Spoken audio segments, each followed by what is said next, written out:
Hi everyone, welcome back. If you're seeking calm, deep rest, and peaceful sleep, you're in the right place. Let's begin.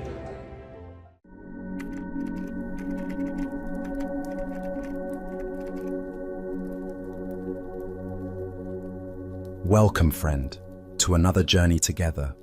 We're so glad to have you here.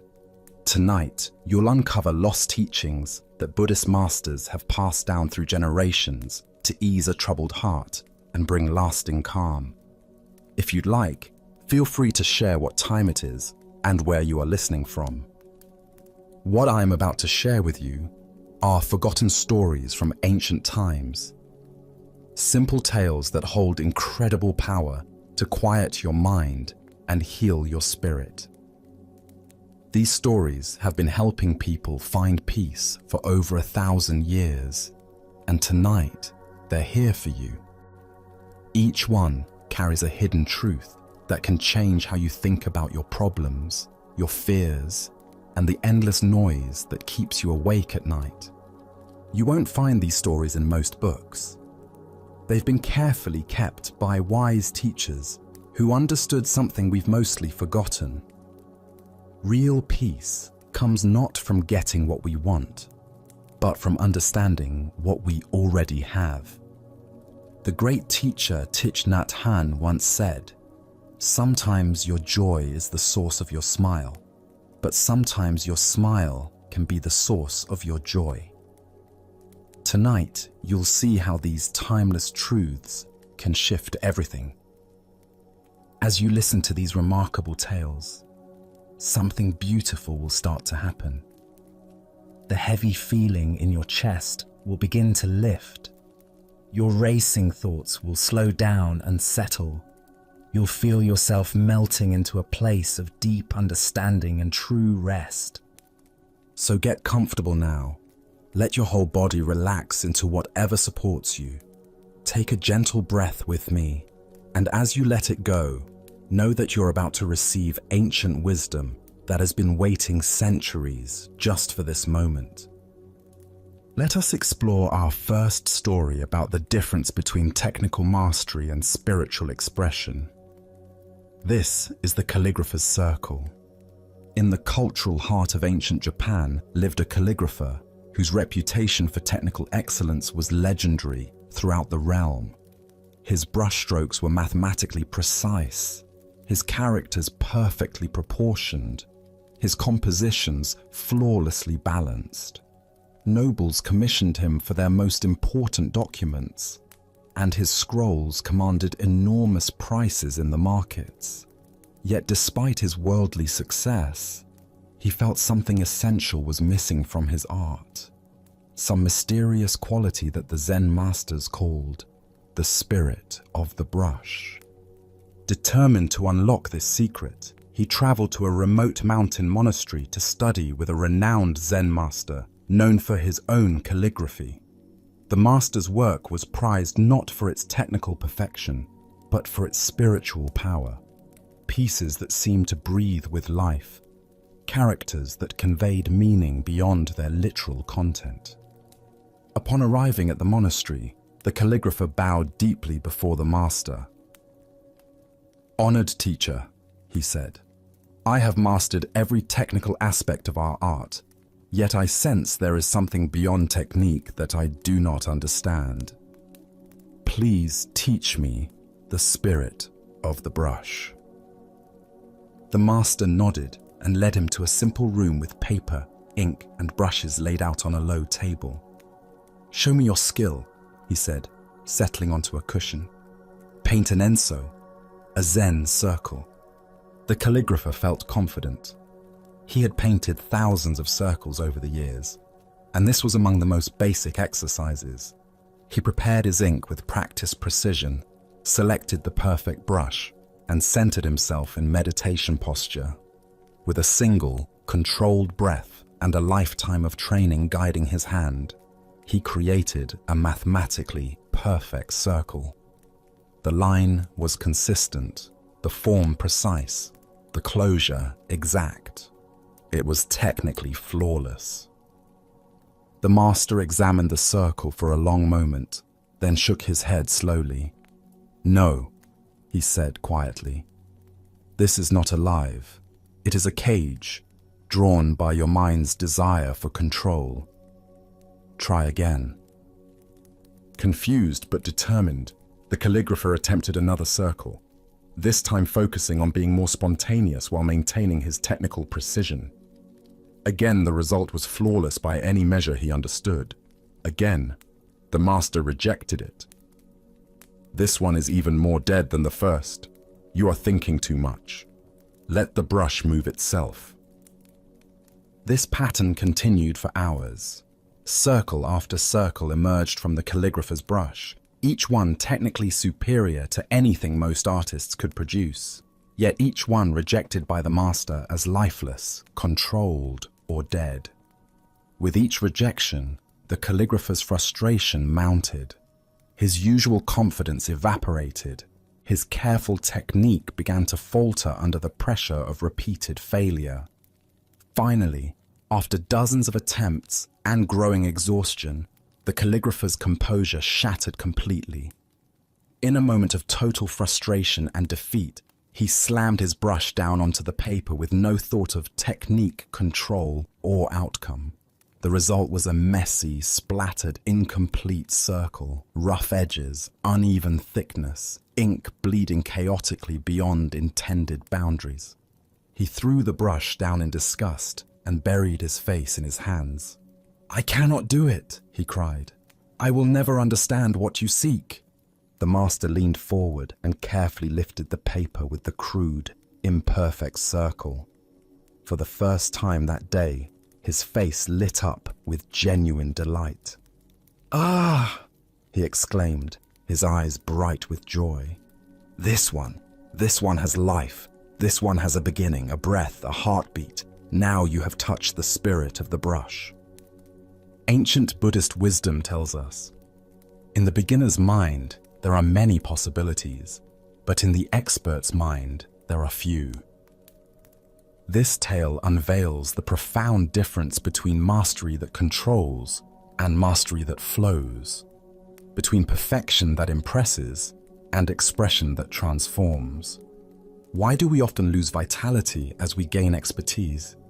Zen Buddhism points to the subtle way that knowledge can become a prison. As we accumulate techniques, rules, and standards, we can become so focused on avoiding mistakes that we forget the purpose of our practice. Our desire for control gradually strangles the very life force we initially sought to express.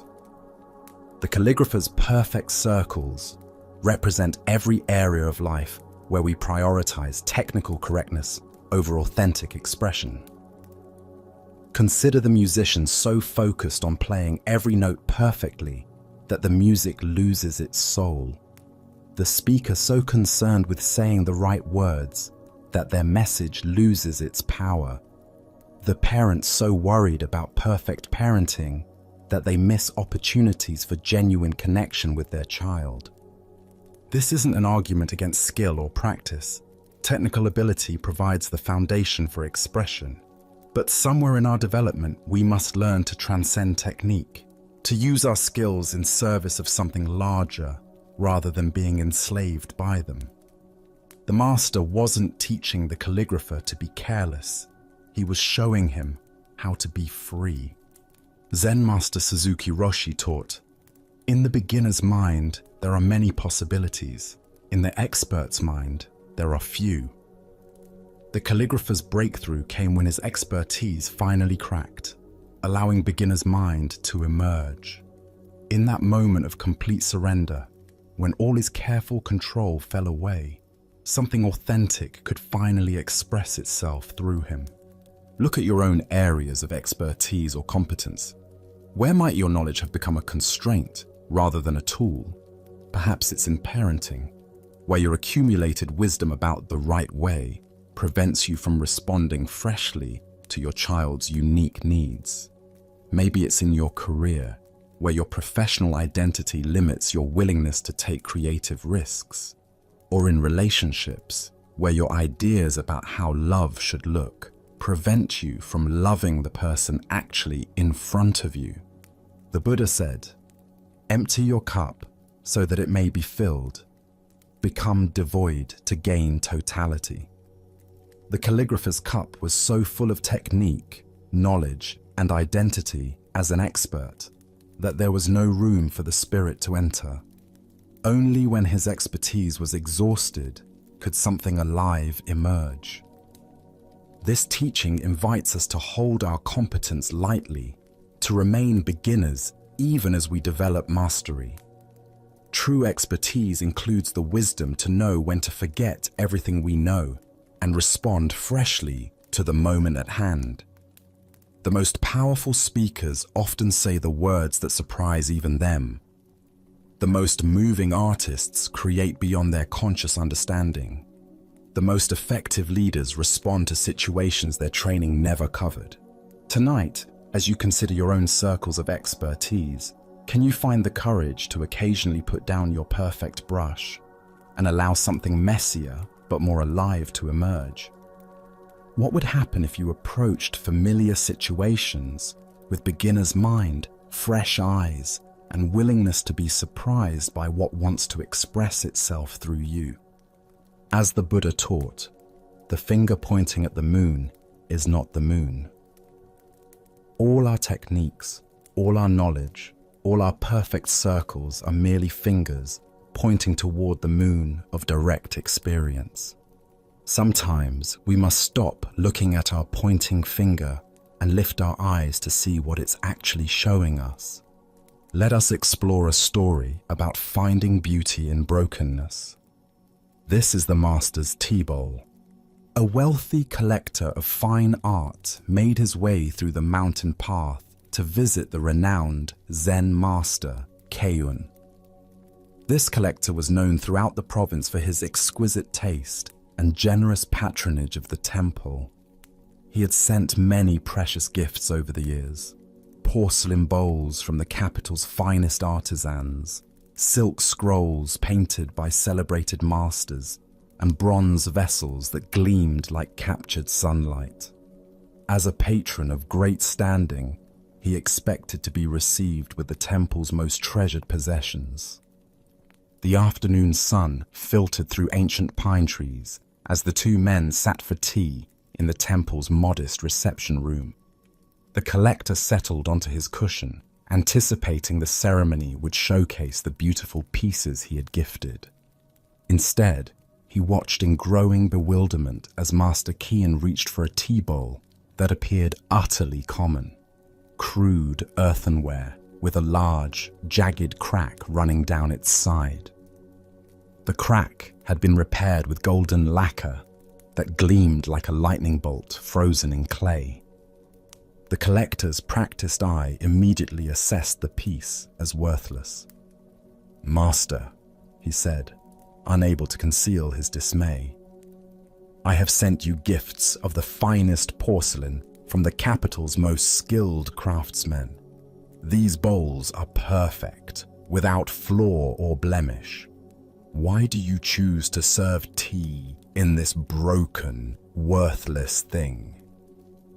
Master Keun lifted the humble bowl in both hands, feeling its familiar warmth as the tea heated the clay. His weathered fingers traced the golden repair with obvious affection. "You speak truly," he replied with a gentle smile. "Your gifts are indeed perfect. They gleam with technical mastery and remain exactly as they were the day they emerged from the kiln. They have no story to tell because they have never lived." He paused, continuing to hold the cracked bowl with tender reverence. "But this bowl," he said, his thumb following the golden seam, "has journeyed through suffering into wholeness. It was once shattered completely, useless, seemingly beyond repair. Yet here it sits, not hiding its wound, but celebrating it. This crack is not a flaw to be disguised or shame to be hidden. It is the map of its transformation, the proof of its resilience. It is more beautiful for having been broken."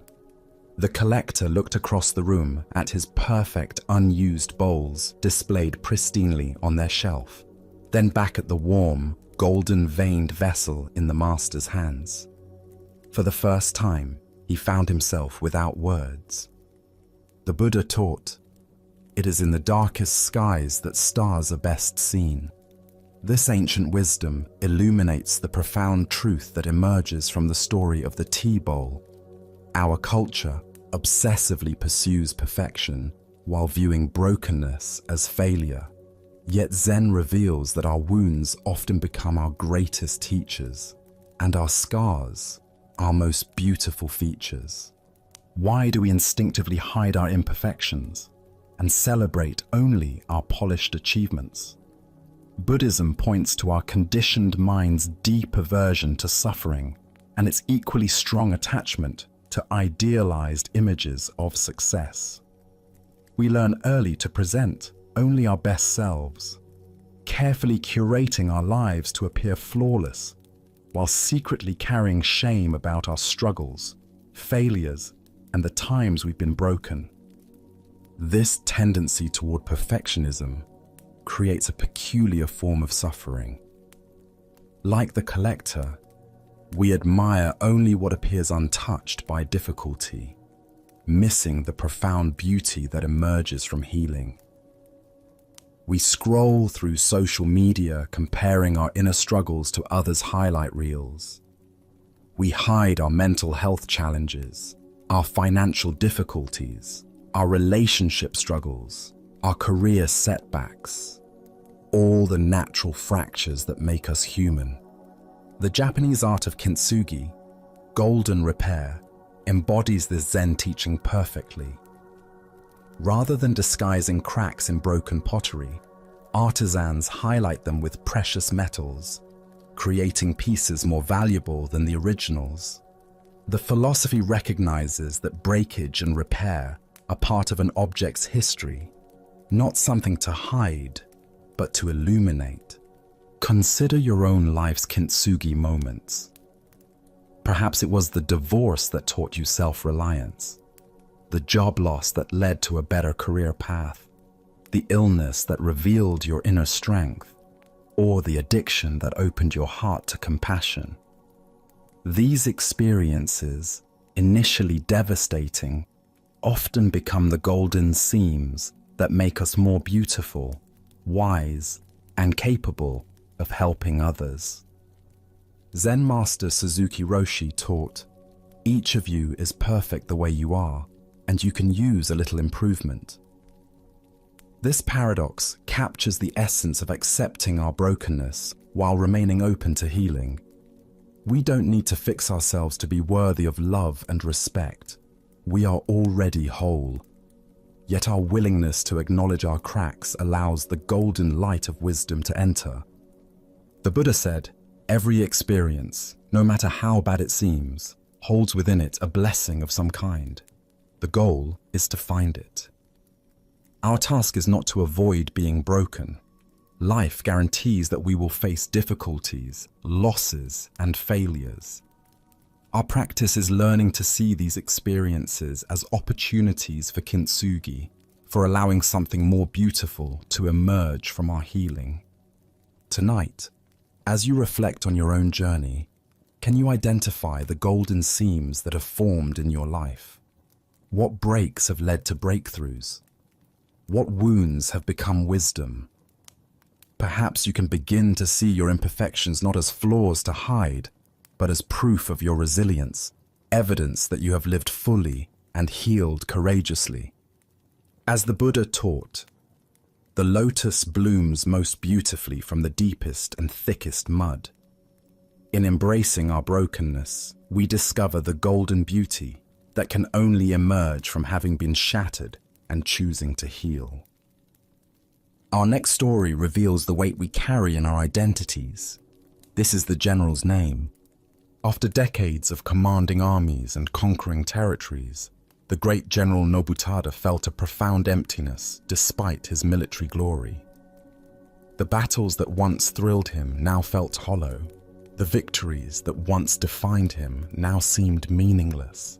having spent his entire adult life giving orders and being defined by his rank and achievements, he found himself yearning for something he couldn't name, a peace that had nothing to do with the absence of war. He had heard whispers of a Zen master named Soseki, who lived in a modest monastery high in the mountains. People spoke of this teacher's wisdom in hushed, reverent tones. After his final campaign, instead of returning to his grand estate, Nobutada decided to seek out this master, hoping to find the peace that had eluded him on every battlefield. He arrived at the monastery gates in full ceremonial regalia, his armor polished to mirror brilliance, his family crest displayed prominently on his chest. Decades of command had taught him that presence and authority opened doors, that his name carried weight throughout the realm. "I am General Nobutada," he announced to the small man sweeping leaves near the entrance, his voice carrying the tone of someone accustomed to immediate recognition and deference. "Conqueror of the Eastern Province, victor of the Battle of 10 Rivers, defender of the northern borders, I have come to learn the way of Zen." The master, a slight figure in simple robes, continued his sweeping for a moment before looking up. He offered a small bow, the kind one might give to any traveler. "Welcome, friend," Soseki said with gentle warmth. "The mountain path is dusty and the journey long. Please, leave your shoes here before entering." Nobutada straightened, his military bearing instinctively asserting itself. "I am a general of the realm, not a common traveler. Surely you recognize my name and rank." Master Soseki paused in his sweeping and studied the armored figure before him with kind, penetrating eyes. "That name sounds very heavy," he observed quietly. "And that armor must be quite hot in this warm weather. Perhaps you would be more comfortable leaving them here with your shoes. Inside these walls, you are simply a man who has traveled far and may be thirsty. Would you care for some tea?" For the first time in 30 years of military service, General Nobutada felt the actual weight of his identity. Not just the physical armor, but the invisible burden of constantly maintaining his image, his reputation, his carefully constructed sense of self. Standing before this simple man who showed no reaction to his titles or achievements, he experienced a strange lightness, as if he had been holding his breath for decades and could finally exhale. Slowly, uncertainly, he began to remove his armor. Each piece that fell away, the breastplate emblazoned with his victories, the ceremonial sword that had never left his side, the helmet that commanded instant respect, seemed to remove layers of tension he hadn't realized he carried. As he followed the master inside, barefoot and unadorned, he felt lighter than he had since childhood. Buddha's wisdom reminds us, you are not your thoughts, you are not your emotions, you are not your achievements. You are the awareness that observes them all.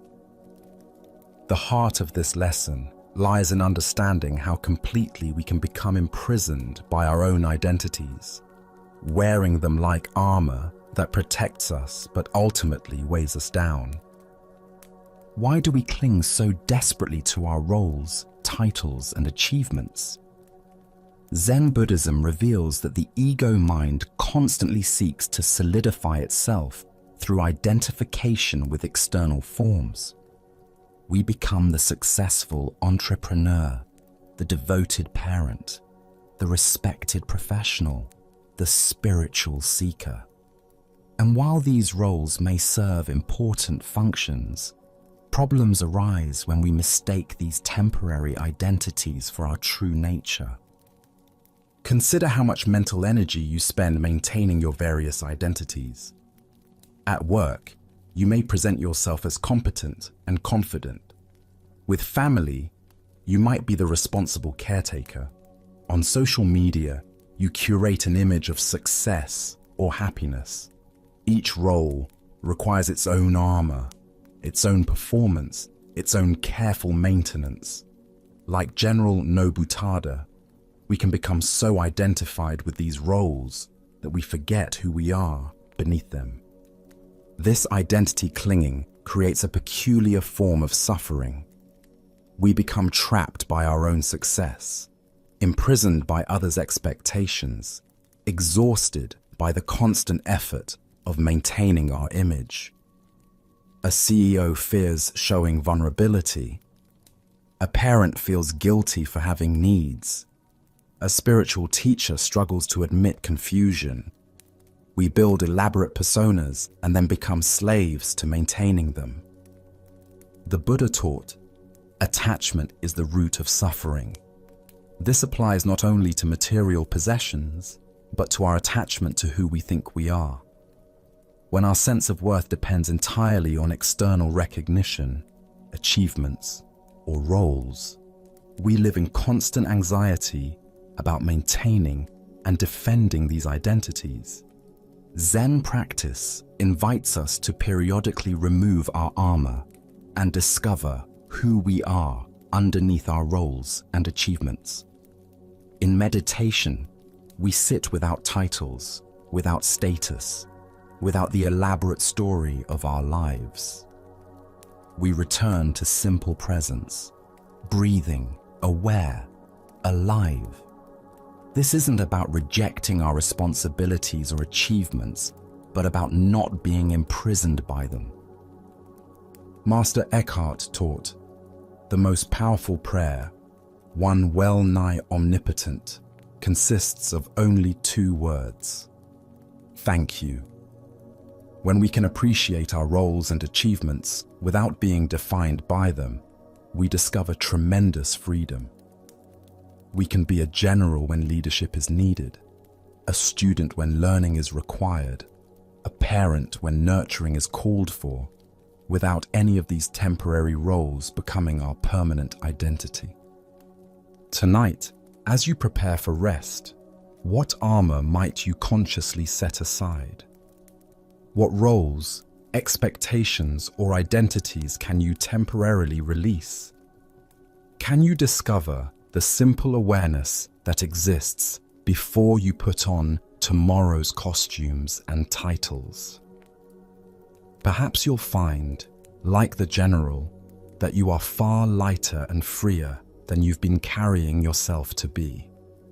As the Buddha said, you yourself, as much as anybody in the entire universe, deserve your love and affection. This love begins with accepting yourself beyond all the roles you play, all the achievements you've accumulated, and all the ways you've learned to present yourself to the world. Let us continue on our journey with a tale about perfection and purpose. This is the unraked garden. In the mountains of ancient Japan, a young monk named Jin had been entrusted with one of the temple's most sacred responsibilities, tending the famous rock garden that drew visitors from across the province.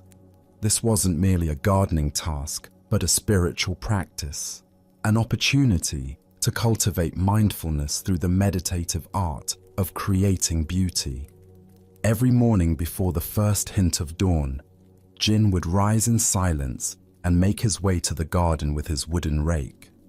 The white gravel stretched before him like a canvas of infinite possibility. With meticulous care and deep concentration, he would spend hours creating perfect flowing patterns that resembled ocean waves frozen in stone. Each line had to be precisely spaced, each curve flowing seamlessly into the next. Not a single piece of gravel could be out of place. Not one line could show hesitation or imperfection. The garden became Jin's masterpiece. Monks would pause in their daily routines to admire his artistry. Visitors would stand at the garden's edge in silent appreciation, some weeping at the profound beauty of the perfectly ordered landscape.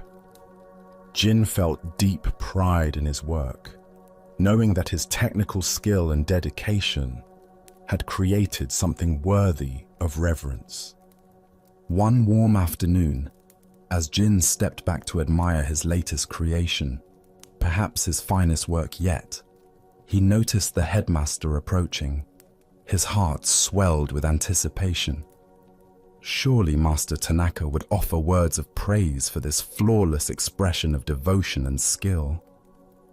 The master stood silently for a long time at the garden's edge, his weathered hands folded within his sleeves, his eyes taking in every perfect line and curve.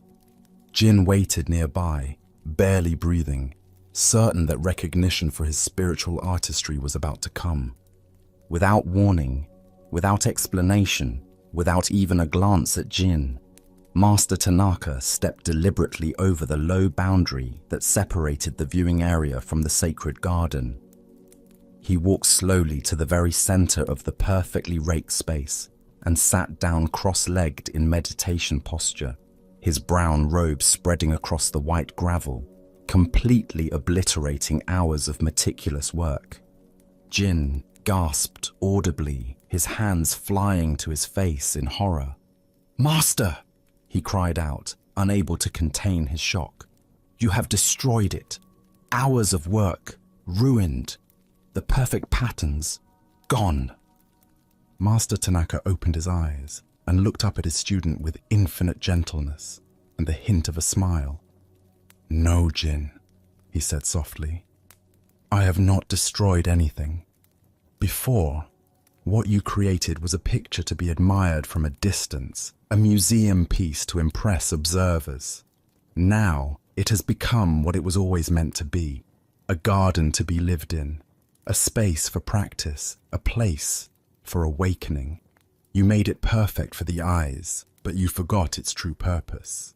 I have simply completed your work. As the Buddha observed, nothing is permanent. Everything is subject to change. Being is always becoming." What emerges from this story is a profound teaching about the difference between perfection and purpose, between creating something to be admired and creating something to serve life. Why do we become so attached to our perfectly arranged lives that we forget their actual purpose? Buddhism explains that our minds naturally cling to outcomes, especially beautiful or impressive ones. We can become so focused on creating the perfect appearance, whether in our homes, our relationships, our careers, or our spiritual practice, that we lose sight of what these areas of life are meant to serve. Jin's garden represents all the ways we create beautiful surfaces while missing deeper purpose. Consider the parent so focused on their child's perfect academic record that they miss opportunities for genuine connection.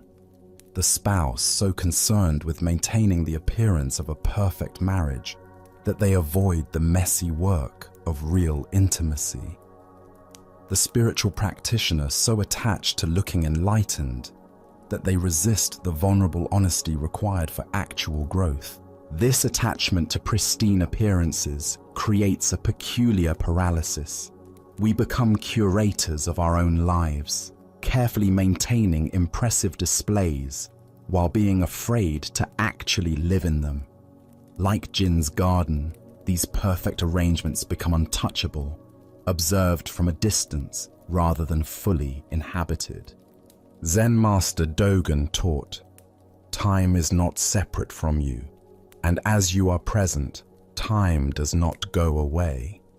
The garden's true purpose wasn't to demonstrate Jin's skill or impress visitors.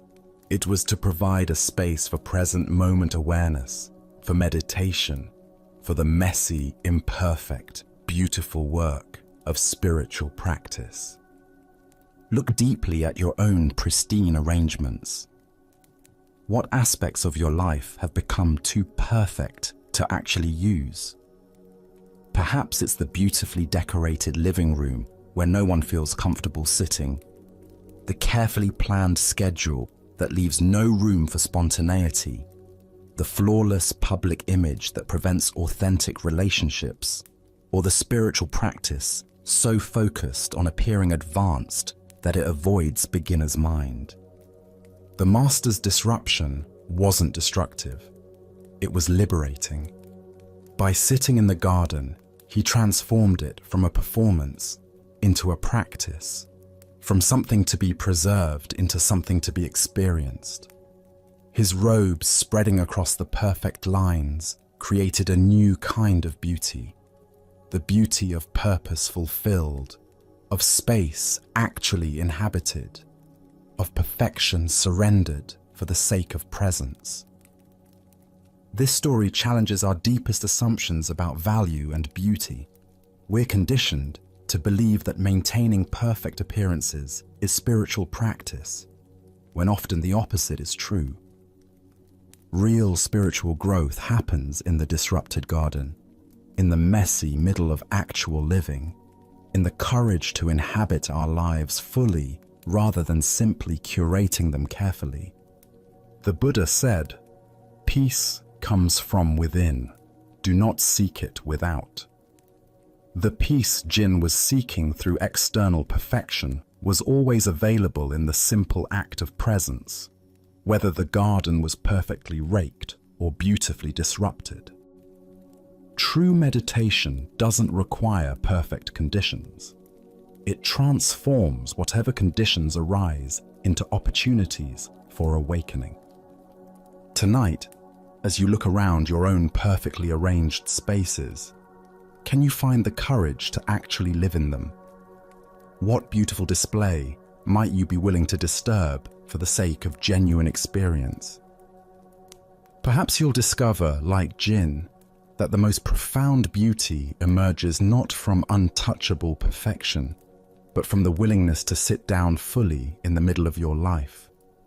As the Buddha taught, better it is to live one day seeing the rise and fall of things than to live 100 years without ever seeing the rise and fall of things.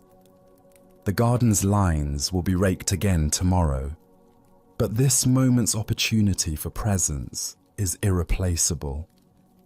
As we continue our journey through the wisdom of Zen Buddhism, let us turn to a story about the source of our experience. This is the echo and the silence. A young boy lived with his grandmother in a small village, nestled in a valley surrounded by towering mountains.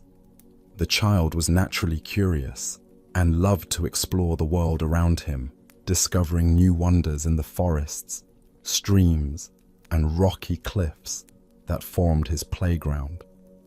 One day, while wandering near the edge of a deep canyon that cut through the mountains, he made an exciting discovery. When he called out "hello" into the vast space, his voice came bouncing back to him from the canyon walls. "Hello!" Delighted by this magical phenomenon, he began experimenting with different sounds. "You are wonderful," he shouted, and the echo replied warmly, "You are wonderful." The boy clapped his hands and laughed as the sound returned to him multiplied and rich. For days, the boy returned to his special place to play with his echo friend. He would share jokes, sing songs, and tell stories, always receiving his own voice back, as if the canyon itself was talking to him. The echo became his constant companion, always agreeing with him, always responding with exactly what he wanted to hear. One afternoon, however, the boy arrived at the canyon feeling upset. Another child in the village had pushed him during play, and angry feelings burned in his chest. Instead of his usual cheerful greetings, he screamed into the canyon, "I hate you!" To his shock and terror, the echo screamed back, just as fiercely, "I hate you!" The boy's anger instantly transformed into fear. His echo friend had never spoken to him this way before. Confused and frightened, he ran home to his grandmother, tears streaming down his face. "Grandmother," he cried, "there's a mean person living in the canyon who hates me. He said terrible things to me." His wise grandmother listened carefully to his story, her weathered hands gently stroking his hair as he sobbed. When he finished, she took his hand. "Come," she said softly. "Let me show you something." She led him back to the edge of the canyon, where the boy hung back nervously, afraid of encountering the angry voice again. But his grandmother simply stood at the cliff's edge in perfect silence. The wind moved through the trees. A bird called in the distance, but from the canyon came only peaceful quiet. After several minutes of this deep silence, she turned to her grandson. "Tell me, what did you hear?" "Nothing, grandmother," the boy whispered. "Just quiet." She nodded with infinite gentleness. "Exactly, my dear one. You see, you have been listening to the echo of your own voice and believing it was someone else speaking. When you called out with joy, joy returned to you. When you called out with anger, anger returned to you. But the canyon itself is neither joyful nor angry. It simply gives back what you offer it." She knelt down to meet his eyes. "The world is like this canyon, dear child. It reflects back to us what we send into it. When we approach life with kindness, we often find kindness reflected back. When we approach with anger or fear, these feelings echo back to us as well. But true peace doesn't come from trying to control what the world echoes back to us. It comes from understanding the silence that exists before we speak at all. The Buddha once said, "Hatred is never appeased by hatred in this world. By non-hatred alone is hatred appeased. This is a law eternal." The deeper teaching here shows us how completely we create our own experience through the quality of consciousness we bring to each moment. Why do we so often believe that our emotional reactions originate outside ourselves? Buddhism reveals that we live in a world of constant echoes, mistaking the reflection of our own mental states for objective reality. When we approach a situation with anxiety, we see threat everywhere. When we interact with others while feeling defensive, we perceive attack in neutral comments. When we move through our day expecting disappointment, we find evidence for our expectations at every turn. This echo effect operates at the subtlest levels of our experience. The hurried person encounters delays everywhere. The irritated driver seems to attract inconsiderate traffic. The lonely individual notices every instance of social rejection while missing opportunities for connection. Like the boy in the canyon, we often fail to recognize that we're hearing our own voice reflected back to us. Consider how this pattern manifests in your relationships. When you approach your partner with criticism, how do they typically respond? When you interact with your children from a place of stress and hurry, what energy do they reflect back? When you engage colleagues with suspicion or judgment, what kind of responses do you receive? The canyon of relationship is constantly echoing back the quality of consciousness we bring to it. This isn't about positive thinking or pretending that external circumstances don't matter. Real difficulties exist, genuine challenges arise, and other people certainly have their own patterns and reactions. But Zen practice reveals that our inner state profoundly influences how we perceive and respond to these external conditions, which in turn shapes how they respond to us. Thich Nhat Hanh taught, "If you want others to be happy, practice compassion. If you want to be happy, practice compassion." This wisdom points to the echo principle. The quality we emanate tends to be reflected back to us. But more importantly, the very act of emanating compassion transforms our own experience regardless of what returns. The grandmother's teaching about silence points to something even deeper than managing our echoes. In meditation, we discover the awareness that exists before thoughts, emotions, or reactions arise. This primordial silence is not the absence of experience, but the spacious presence in which all experience occurs. From this place of inner stillness, we can respond to life rather than merely echoing back its apparent provocations. The Buddha said, "Better than 1,000 hollow words is one word that brings peace." When we speak and act from the silence of centered awareness rather than the noise of reactive emotion, our words carry a different quality entirely. They come not from our conditioning, but from our clarity, not from our fears, but from our wisdom. Tonight, as you prepare for rest, can you notice the echoes you've been creating and receiving throughout your day? Before tomorrow's first interaction, can you find a moment of silence? Not to plan what to say or how to respond, but simply to touch the quiet awareness from which authentic response can emerge. As the Buddha taught, peace comes from within. Do not seek it without. The canyon will always echo back what we call into it, but in the silence before we speak, we discover the source of all our echoes and the freedom to choose what we send into the world.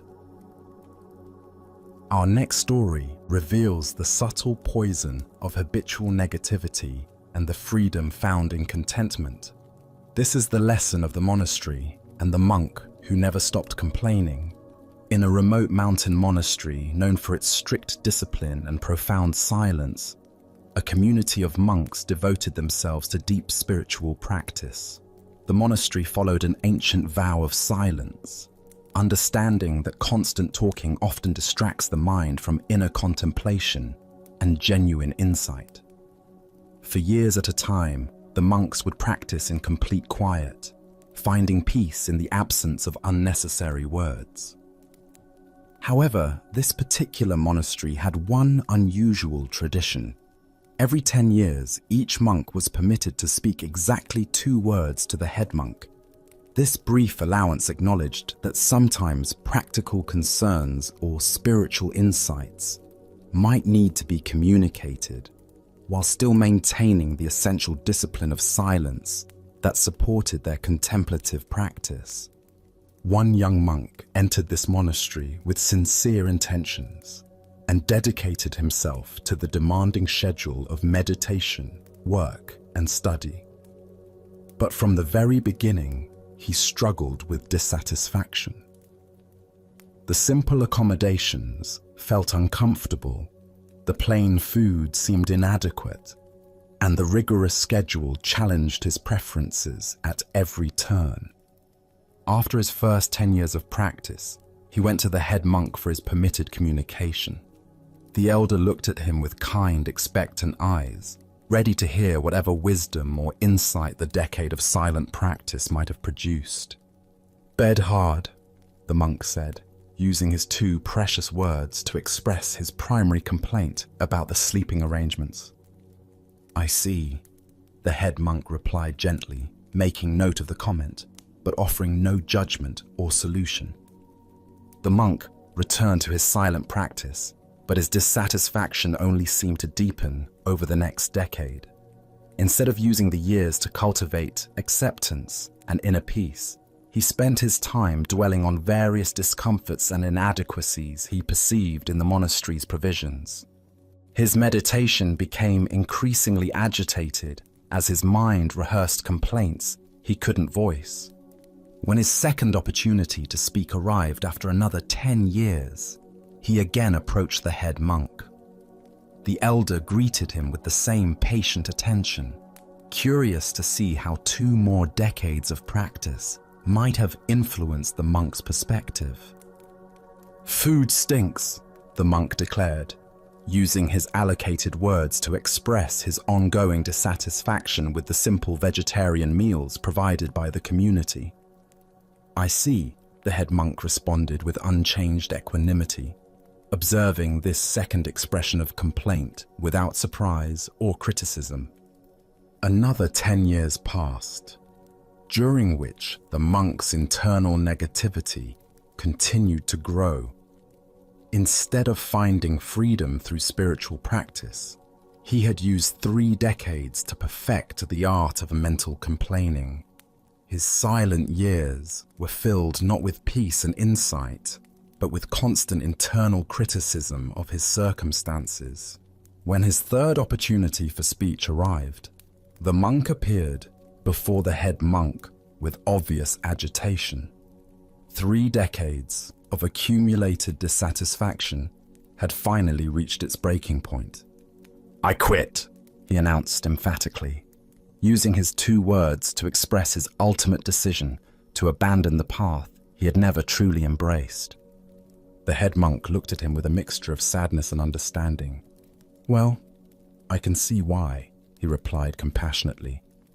"All you've ever done is complain." The Buddha taught, we are what we think. All that we are arises with our thoughts. With our thoughts, we make the world. This teaching reveals how the monk's 30 years of practice had actually reinforced the very patterns that caused his suffering rather than dissolving them. Why do we sometimes use spiritual practice to perfect our dissatisfaction rather than transcend it?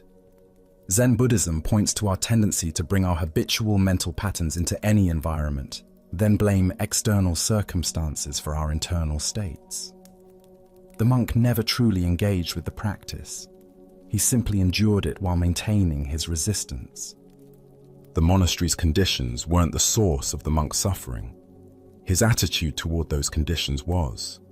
Countless other monks had found peace, insight, and profound contentment in the exact same circumstances.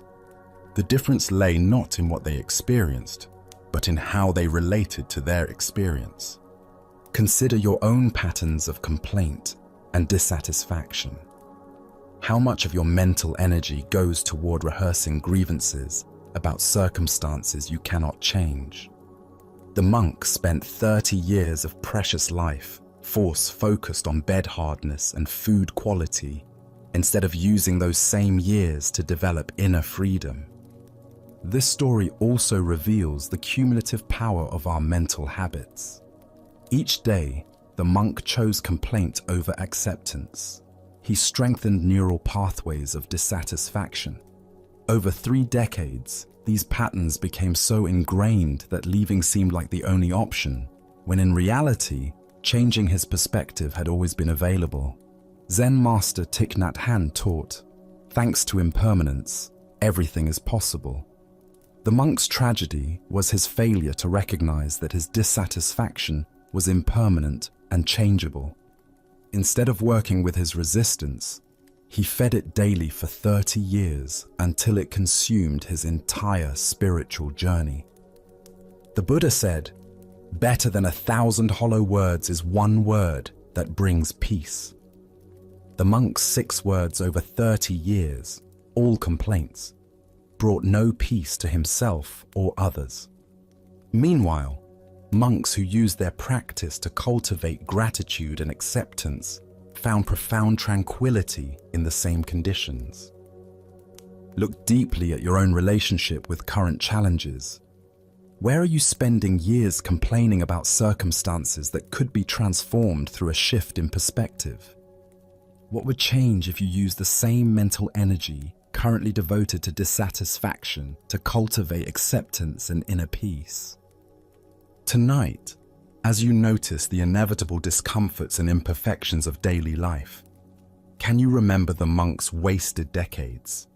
Can you choose gratitude over complaint, acceptance over resistance, understanding that your response to circumstances shapes your experience far more than the circumstances themselves? Buddha's wisdom reminds us, happiness does not depend on what you have or who you are. It solely relies on what you think. The monastery offered every monk the same opportunity for peace and awakening. Some found it, others did not. Not because of external conditions, but because of the quality of attention they brought to those conditions.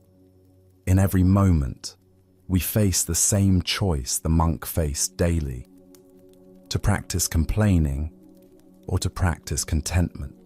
Let us now turn to a tale about the nature of seeking and finding. This is the master sculptor's discovery.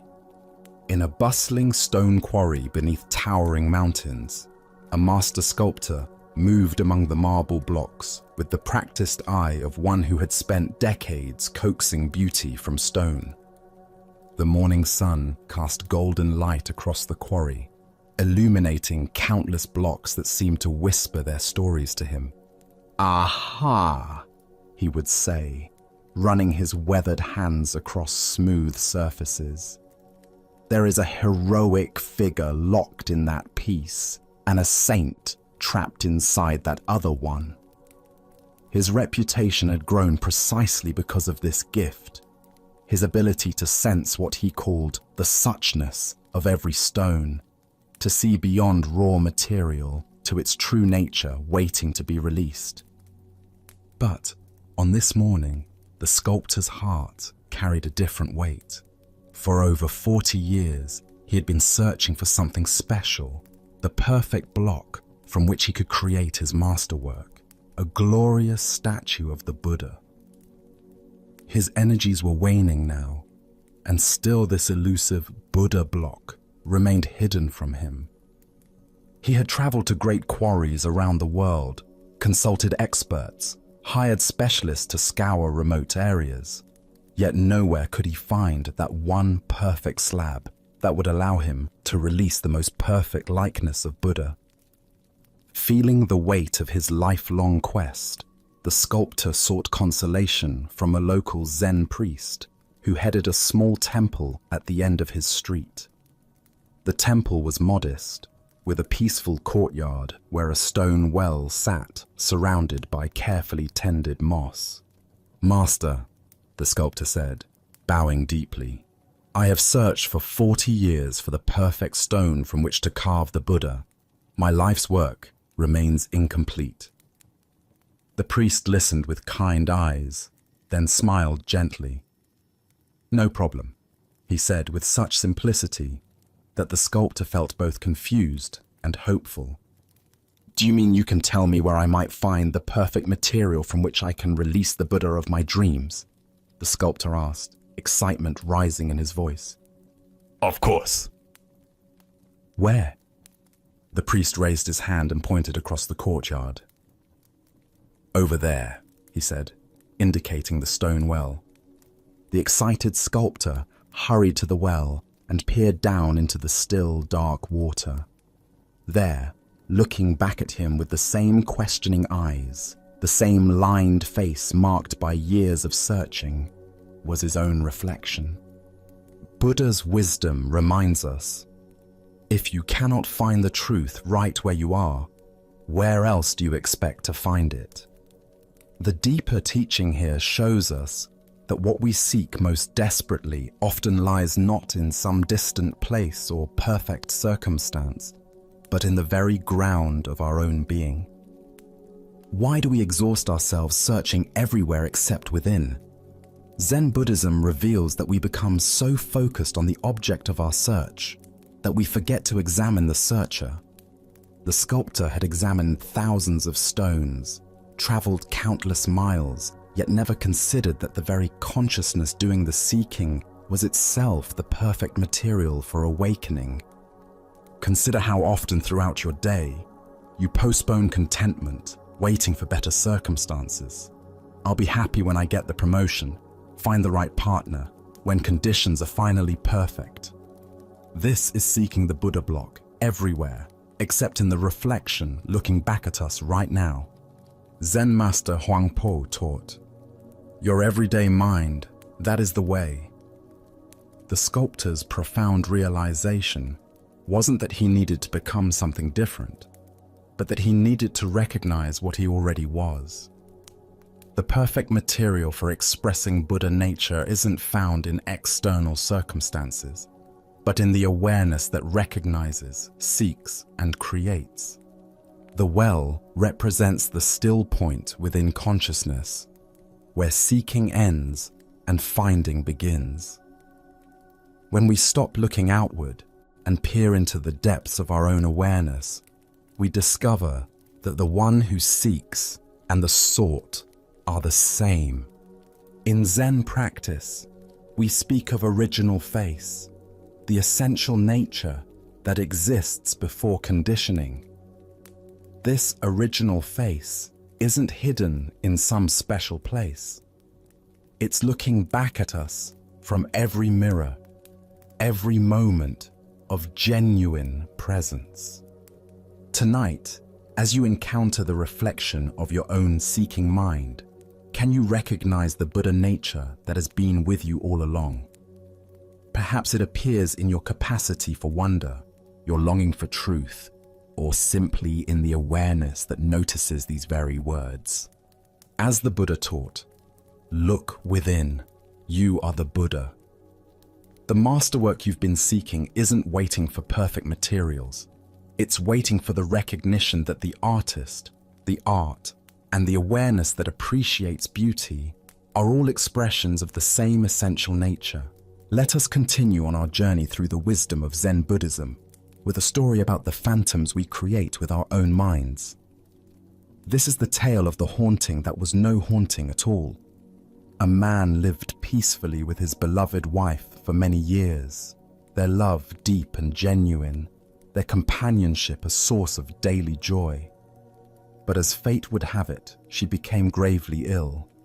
As she lay on her deathbed, her breathing shallow and her strength fading, she grasped her husband's hand with surprising force.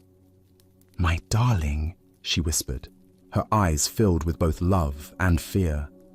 "I cannot bear the thought of leaving you, and I cannot bear the thought of you loving another. Promise me that when I am gone, you will not see any other women. Promise me you will remain faithful to my memory forever, or I swear I will return from the grave to haunt you." The husband, his heart breaking at her words and her impending departure, made the promise she demanded. What else could he do? In that moment of grief and love, he would have agreed to anything to ease her suffering and honor their bond. For several months after her death, the widower kept his word. He avoided social gatherings, declined invitations, and turned away from any possibility of female companionship. His world became small and lonely, filled only with work and memories. But as time passed, and the sharpest edge of grief began to soften, he found himself drawn back into the world of the living. It was at a local market that he met her, a kind woman with gentle eyes and a warm smile. Despite his promise to his deceased wife, he found himself drawn to this new person. Conversations led to friendship. Friendship deepened into affection. And eventually, despite his guilt and internal conflict, he fell in love again. The night he and his new love became engaged, his worst fears materialized. As he lay in bed, the room suddenly grew cold, and there before him stood the unmistakable figure of his dead wife. Her face was pale with anger, her eyes blazing with accusation. "You have broken your promise to me," she said, her voice carrying the chill of the grave. "You have betrayed our love and dishonored my memory." But what truly terrified the man was not just her appearance.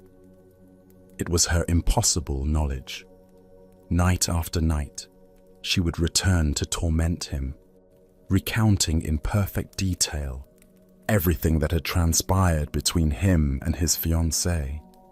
She would repeat their conversations word for word, describe their private moments, reveal their most intimate exchanges. Nothing remained hidden from this ghostly presence. The haunting became so intense that the man could no longer sleep. Dark circles formed under his eyes, his hands shook constantly, and his new relationship began to suffer under the weight of his terror and exhaustion. Desperate for relief, he sought out a Zen master who lived in a small temple near the village.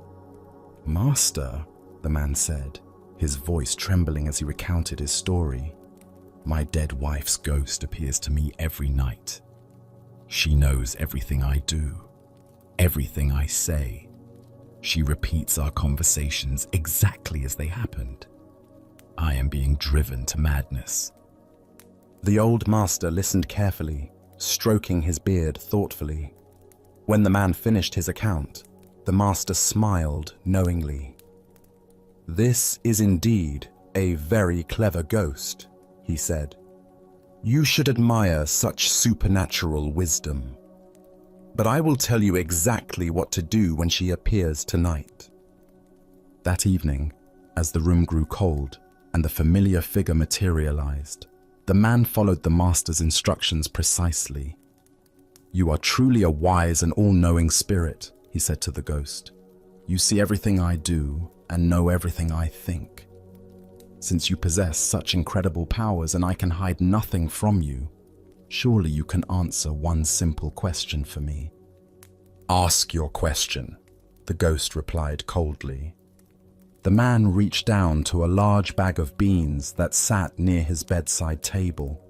He scooped up a handful and held his closed fist toward the apparition. "Tell me exactly how many beans I am holding in my hand right now." The ghost opened her mouth to speak, but no words came. Her form began to waver, becoming translucent around the edges. For the first time since her appearances began, she looked uncertain, even confused. I cannot," she stammered, and then, like morning mist touched by sunlight, she simply vanished.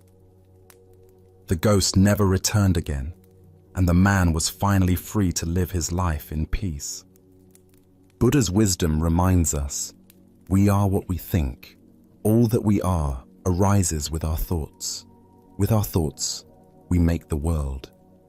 The deeper teaching here shows us how powerfully our minds can create seemingly real experiences from nothing but guilt, fear, and unresolved emotions. Why do we give such power to the ghosts of our own making? Zen Buddhism reveals that much of our suffering comes not from external forces, but from the phantoms we create through our own psychological patterns. The ghost in this story was nothing more than the man's own guilt and conditioning, projected outward and given form by his tormented mind. Consider how often in your own life you are haunted by voices that seem to know your every move, that judge your every decision, that remind you of promises you've broken or standards you've failed to meet. These internalized critics often speak with the voices of people from our past, parents, teachers, former partners, but their power comes entirely from our own minds giving them substance. The man's ghost could recite his conversations perfectly because it was his own memory playing them back to him. It knew his private moments because it was created by his own consciousness. It appeared when his guilt was strongest because guilt was its very substance. The ghost was real in its effects, but had no independent existence. In Zen practice, we learn to distinguish between what is actually present and what our minds are adding to the situation. The man was genuinely in love with a new person, but his conditioning told him this was a betrayal. His deceased wife was genuinely gone, but his unprocessed grief and guilt kept her psychologically present. The master's solution was brilliant in its simplicity. By asking the ghost to know something that existed only in the present moment, something the man's own mind couldn't possibly know, he revealed the phantom's true nature. The beans in his hand were unknown even to him until he counted them. No amount of memory, guilt, or psychological projection could provide this information. Zen teacher Charlotte Joko Beck said, "Our thoughts are just thoughts. They're not necessarily true, they're not necessarily important, and they're not necessarily ours." The ghost's accusations felt absolutely real to the man, but they were simply thoughts and emotions given form by his own mental processes. Look deeply at your own experience. What ghosts do you carry that speak with impossible authority about your worth, your choices, your future? Often these voices claim to know things they cannot possibly know. What others really think of you. What will happen if you take risks, whether you deserve happiness or love. The Buddha taught, the mind is everything. What you think you become. When we understand that we are constantly creating our experience through the stories we tell ourselves, we begin to see that we also have the power to question these stories, to test their validity, to challenge their authority over our lives. Tonight, as you notice the familiar voices of self-doubt, guilt, or fear arising in your mind, can you remember the man and his handful of beans? Can you find the courage to ask these internal critics to prove their supernatural knowledge by answering questions they cannot possibly answer? Can you recognize that the very thoughts that seem to know everything about you actually know far less than they claim? As the Buddha observed, doubt everything, find your own light. The ghosts that haunt us lose their power the moment we stop feeding them with our belief, the moment we see them for what they truly are, not supernatural visitations, but creations of our own minds that can be dissolved as easily as they were formed. Let us continue on our journey with a story about the intensity required for genuine spiritual awakening. This is the tale of the drowning lesson. Beside a crystal-clear mountain river, where water flowed over smooth stones with the endless song of moving current, a hermit had established his practice. For years, he had lived in solitude, finding in the rhythm of flowing water and changing seasons a perfect mirror for the movements of his own consciousness. One morning, as golden sunlight filtered through the canopy and the air carried the fresh scent of mountain laurel, a young man approached the hermit's simple dwelling. The seeker had traveled far, his clothing dusty from the journey, his face earnest with spiritual longing. "Master," the young man said, bowing respectfully, "I wish to become your disciple." The hermit looked up from his contemplation, studying the newcomer with eyes that had grown accustomed to reading the subtle signs of genuine versus superficial spiritual interest. "Why?" the hermit replied simply. The young man paused, considering his answer carefully. "Because I want to find God," he said finally, believing this to be the most noble response. What happened next took the seeker completely by surprise. Without warning, the hermit sprang to his feet, grabbed the young man by the scruff of his neck, and dragged him toward the river. Before the stunned visitor could protest, he found himself being pushed into the clear, cold water. The hermit's strong hands forced the young man's head beneath the surface and held him there. Panic set in immediately. The seeker's lungs began to burn as his oxygen depleted. He kicked and struggled with increasing desperation, his arms flailing as he fought to break free. Every second felt like an eternity as his body screamed for air. Nothing existed except the urgent, overwhelming need to breathe. After what seemed like a lifetime but was probably only a minute, the hermit finally pulled the gasping young man up out of the water. The seeker coughed violently, water streaming from his nose and mouth, as he struggled to fill his lungs with precious air. His entire body shook from cold, shock, and the aftermath of near drowning. When his breathing finally normalized, the hermit spoke again, his voice carrying a different quality, still gentle, but charged with unmistakable intensity. "Tell me," he said, watching the young man's face carefully, "what did you want most of all when you were underwater?" The answer came without hesitation, raw and honest. Air. The hermit nodded slowly, satisfied that his lesson had found its mark. Very well, he said. Go home and come back to me when you want God as much as you just wanted air. Without another word, the hermit turned and walked back to his place of meditation, leaving the dripping, shaken young man to contemplate the profound teaching he had just received.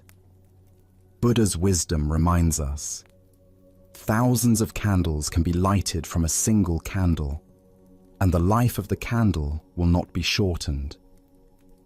Yet this wisdom must be ignited by genuine spiritual fire, not merely intellectual interest. The hermit's dramatic teaching illuminates the difference between casual spiritual curiosity and the total commitment that authentic awakening requires. What emerges from this story is recognition that spiritual seeking demands the same intensity and urgency we naturally bring to physical survival.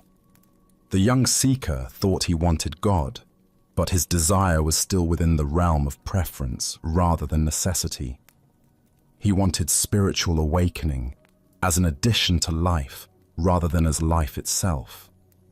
Why do we approach spiritual development with tentative commitment? First is our attachment to comfort and the familiar. Genuine transformation requires letting go of who we think we are, which the ego experiences as death. Second is our misunderstanding of what spiritual seeking entails. Popular culture presents awakening as a pleasant expansion, but traditional teachings describe it as a dismantling of illusion. Third is our tendency to compartmentalize spirituality as one area among others, rather than a complete reorientation of our relationship to existence. Consider how this plays out in contemporary seeking. We collect techniques like trophies, jumping from meditation retreats to healing workshops to consciousness conferences, accumulating experiences without allowing any single practice to fundamentally transform us. We want the insurance policy of spiritual development without paying the premium of total dedication. The drowning experience represents what mystics call the dark night of the soul, moments when our usual sources of identity and security are stripped away. In such moments, we discover what we truly value most deeply. This is the quality of desire that spiritual awakening requires. Zen teacher Charlotte Joko Beck wrote, "Practice is not about achieving some special state. Practice is about being willing to die to who you think you are." The hermit's lesson brought the young seeker face to face with this death-like quality of authentic spiritual work. This intensity doesn't mean spiritual practice should be grim. Rather, it means bringing the same passionate engagement to inner development that we naturally bring to whatever we value most deeply. A musician practicing for Carnegie Hall, a scientist pursuing a breakthrough, all demonstrate the focused dedication that spiritual awakening requires. The river represents the flow of ordinary consciousness, where we spend most of our time skimming along the surface. Being pushed underwater symbolizes the necessity of going deeper into the unconscious patterns that actually govern our lives. This depth work requires the same survival level intensity the seeker experienced when deprived of air. Tonight, as you consider your own spiritual aspirations, can you honestly assess the quality of your desire? Is your seeking driven by curiosity and preference, or by necessity? What would it mean to want truth as much as you want your next breath? As the Buddha taught, the way is not in the sky, the way is in the heart. The path to awakening lies not in accumulating more spiritual experiences, but in bringing the totality of our being to whatever practice we choose. Let us continue our journey with a story about the unexpected wisdom found in laughter, and the suffering we create through taking ourselves too seriously. This is the tale of the monk who discovered his true teacher. In a remote mountain monastery in ancient China, there lived a young monk who approached his spiritual practice with tremendous intensity. Every morning before dawn, he would rise for meditation, sitting in perfect posture for hours without moving. He studied the Buddhist texts with scholarly precision, memorizing sutras and debating philosophical points with fierce concentration. His fellow monks often remarked on his seriousness and dedication to the Dharma. One crisp autumn morning, while studying a particularly complex passage about the nature of emptiness, the young monk encountered something that completely baffled him. The text seemed to contradict everything he thought he understood about Buddhist philosophy. The words appeared clear enough individually, but their meaning together seemed to dissolve into paradox the moment he thought he grasped it.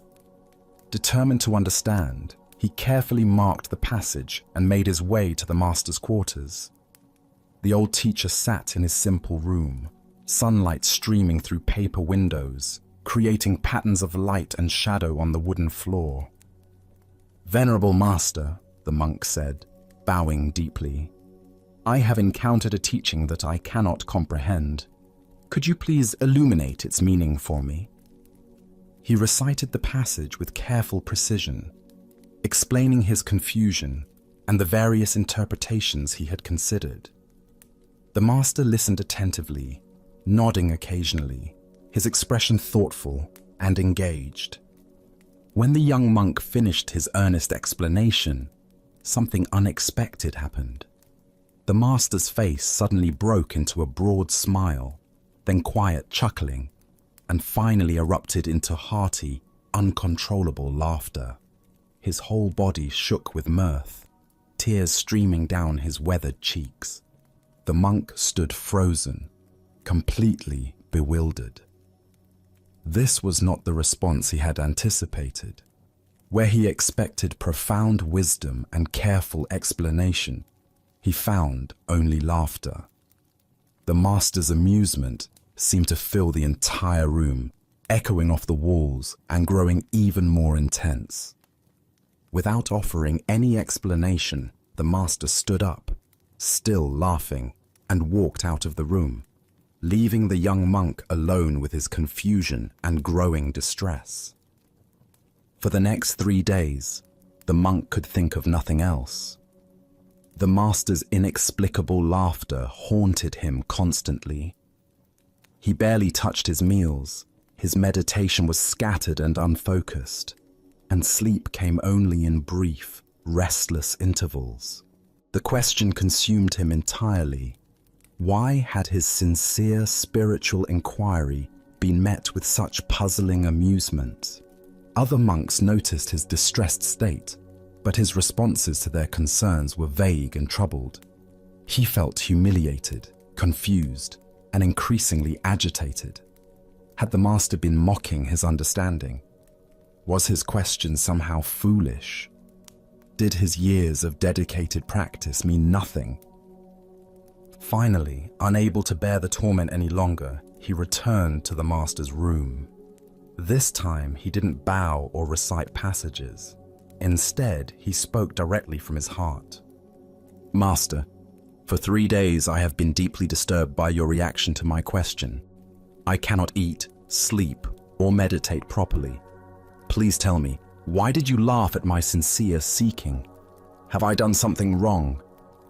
The master's expression became gentle and compassionate. He gestured for the young monk to sit beside him, then spoke with quiet clarity. "Monk, do you know what your problem is?" the master asked kindly. "Your problem is that you are worse than a clown." The words hit the young monk like a physical blow. His eyes widened in shock and dismay. "Venerable sir, how can you say such a thing? How can I be worse than a clown? I have dedicated my life to spiritual practice, to understanding the Buddha's teachings. I have sacrificed worldly pleasures and pursued wisdom with complete sincerity. How can you compare me to a mere entertainer?" The master smiled warmly and explained, "A clown's greatest joy comes from making people laugh. When others laugh, the clown feels fulfilled and happy. His entire purpose is to bring lightness and joy to the world. But you, when another person laughs, you feel disturbed, upset, and tormented. Tell me, are you not worse than a clown?" At these words, understanding dawned like sunrise breaking through clouds. The young monk saw immediately how his attachment to being taken seriously had created his suffering. He had been so invested in his image as a dedicated practitioner that he couldn't receive the master's joy. The laughter hadn't been mockery. It had been pure delight at the beauty of the Dharma expressing itself through paradox. In that moment of recognition, the monk began to laugh. First quietly, then with growing freedom and joy. He laughed at his own seriousness, at his attachment to understanding, at the beautiful absurdity of seeking enlightenment so grimly. His laughter joined with the master's from 3 days earlier, and in that shared joy, understanding flowered naturally. As the Buddha observed, if you light a lamp for somebody, it will also brighten your path. The heart of this lesson lies in recognizing how our reactions to others reveal the state of our own minds.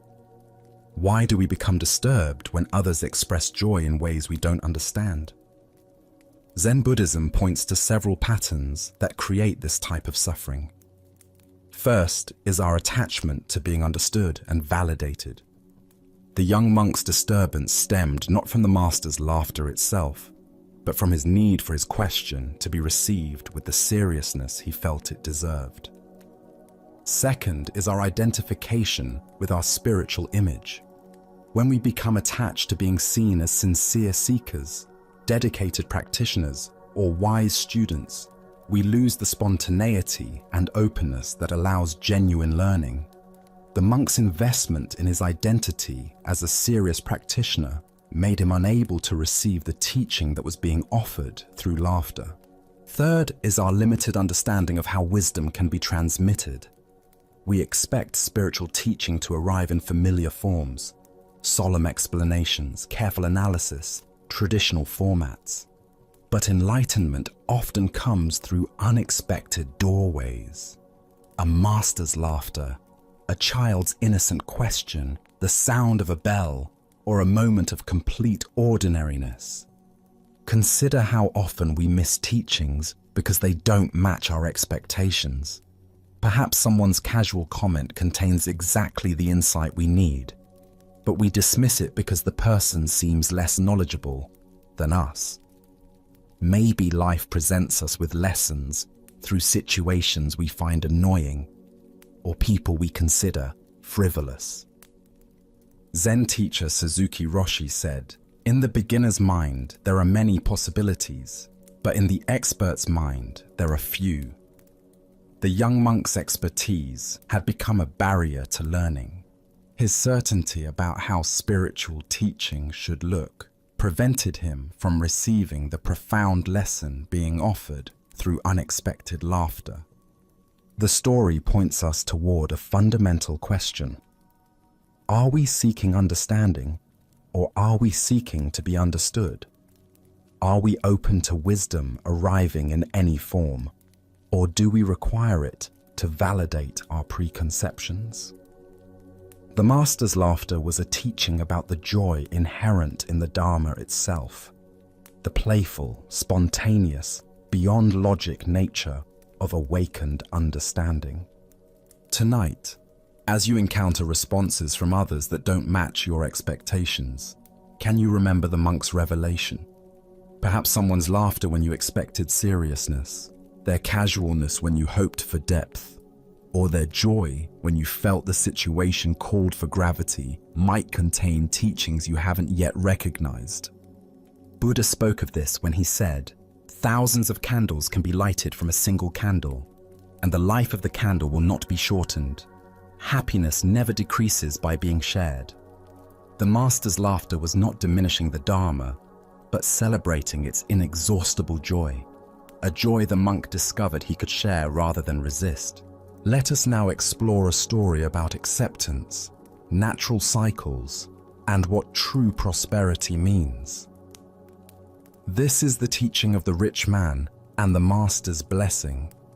A wealthy merchant had built a vast fortune through years of shrewd business dealings and careful investments. His family owned multiple properties, controlled trade routes, and wielded considerable influence throughout the region.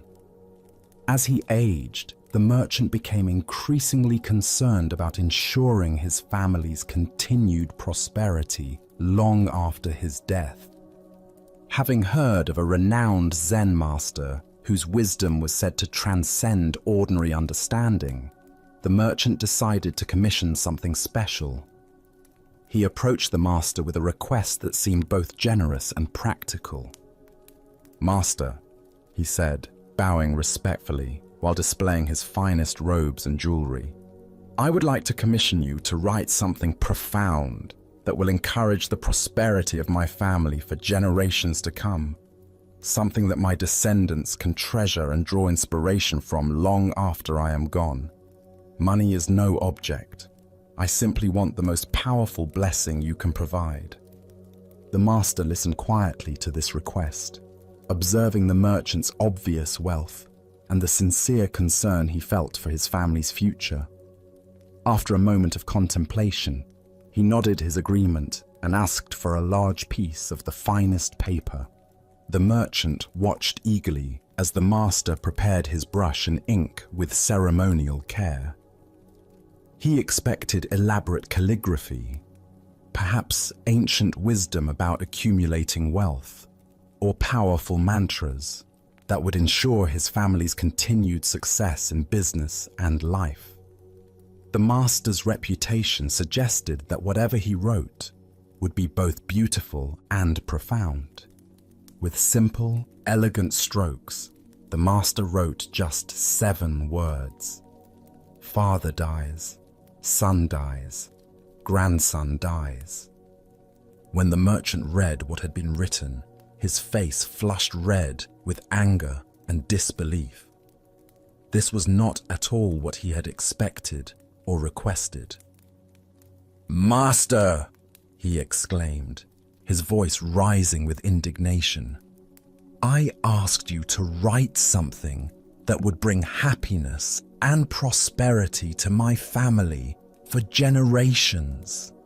Instead, you give me this depressing message about death.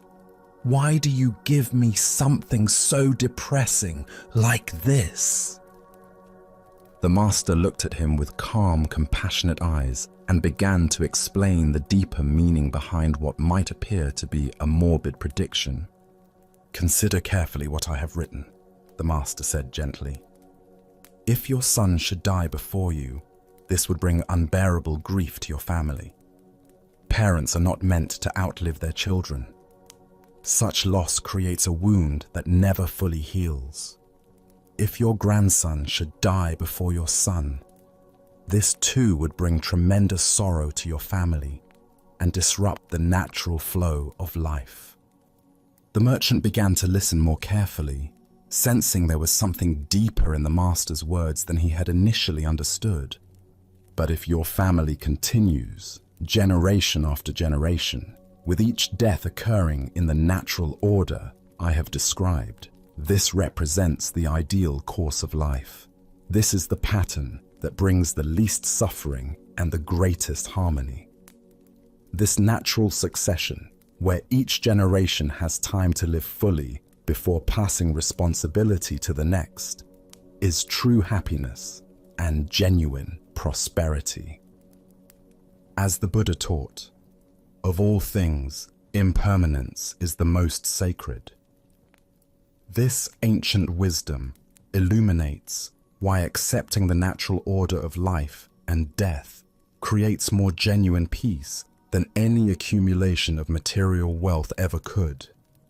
Why do we resist the fundamental reality that all things, including our own lives and those of our loved ones, are temporary? Zen Buddhism reveals that much of our suffering comes from fighting against impermanence rather than finding peace within its natural rhythms. The merchant's initial understanding of prosperity was limited to material accumulation, wealth, property, and influence that could be passed down through generations. But the master pointed to a deeper form of prosperity, the blessing of a family that experiences life and death in harmony with natural order rather than in tragic disruption of it. Consider how different our relationship to mortality becomes when we see death not as failure or tragedy, but as the natural conclusion of a life fully lived. The master's blessing wasn't morbid. It was recognition that the greatest gift we can wish for our families is that each generation has the opportunity to live completely before making way for the next.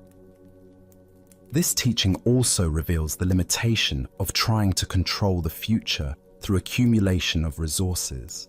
The merchant wanted to ensure his family's prosperity through external means, but the master suggested that true prosperity comes from accepting life's fundamental conditions rather than attempting to transcend them.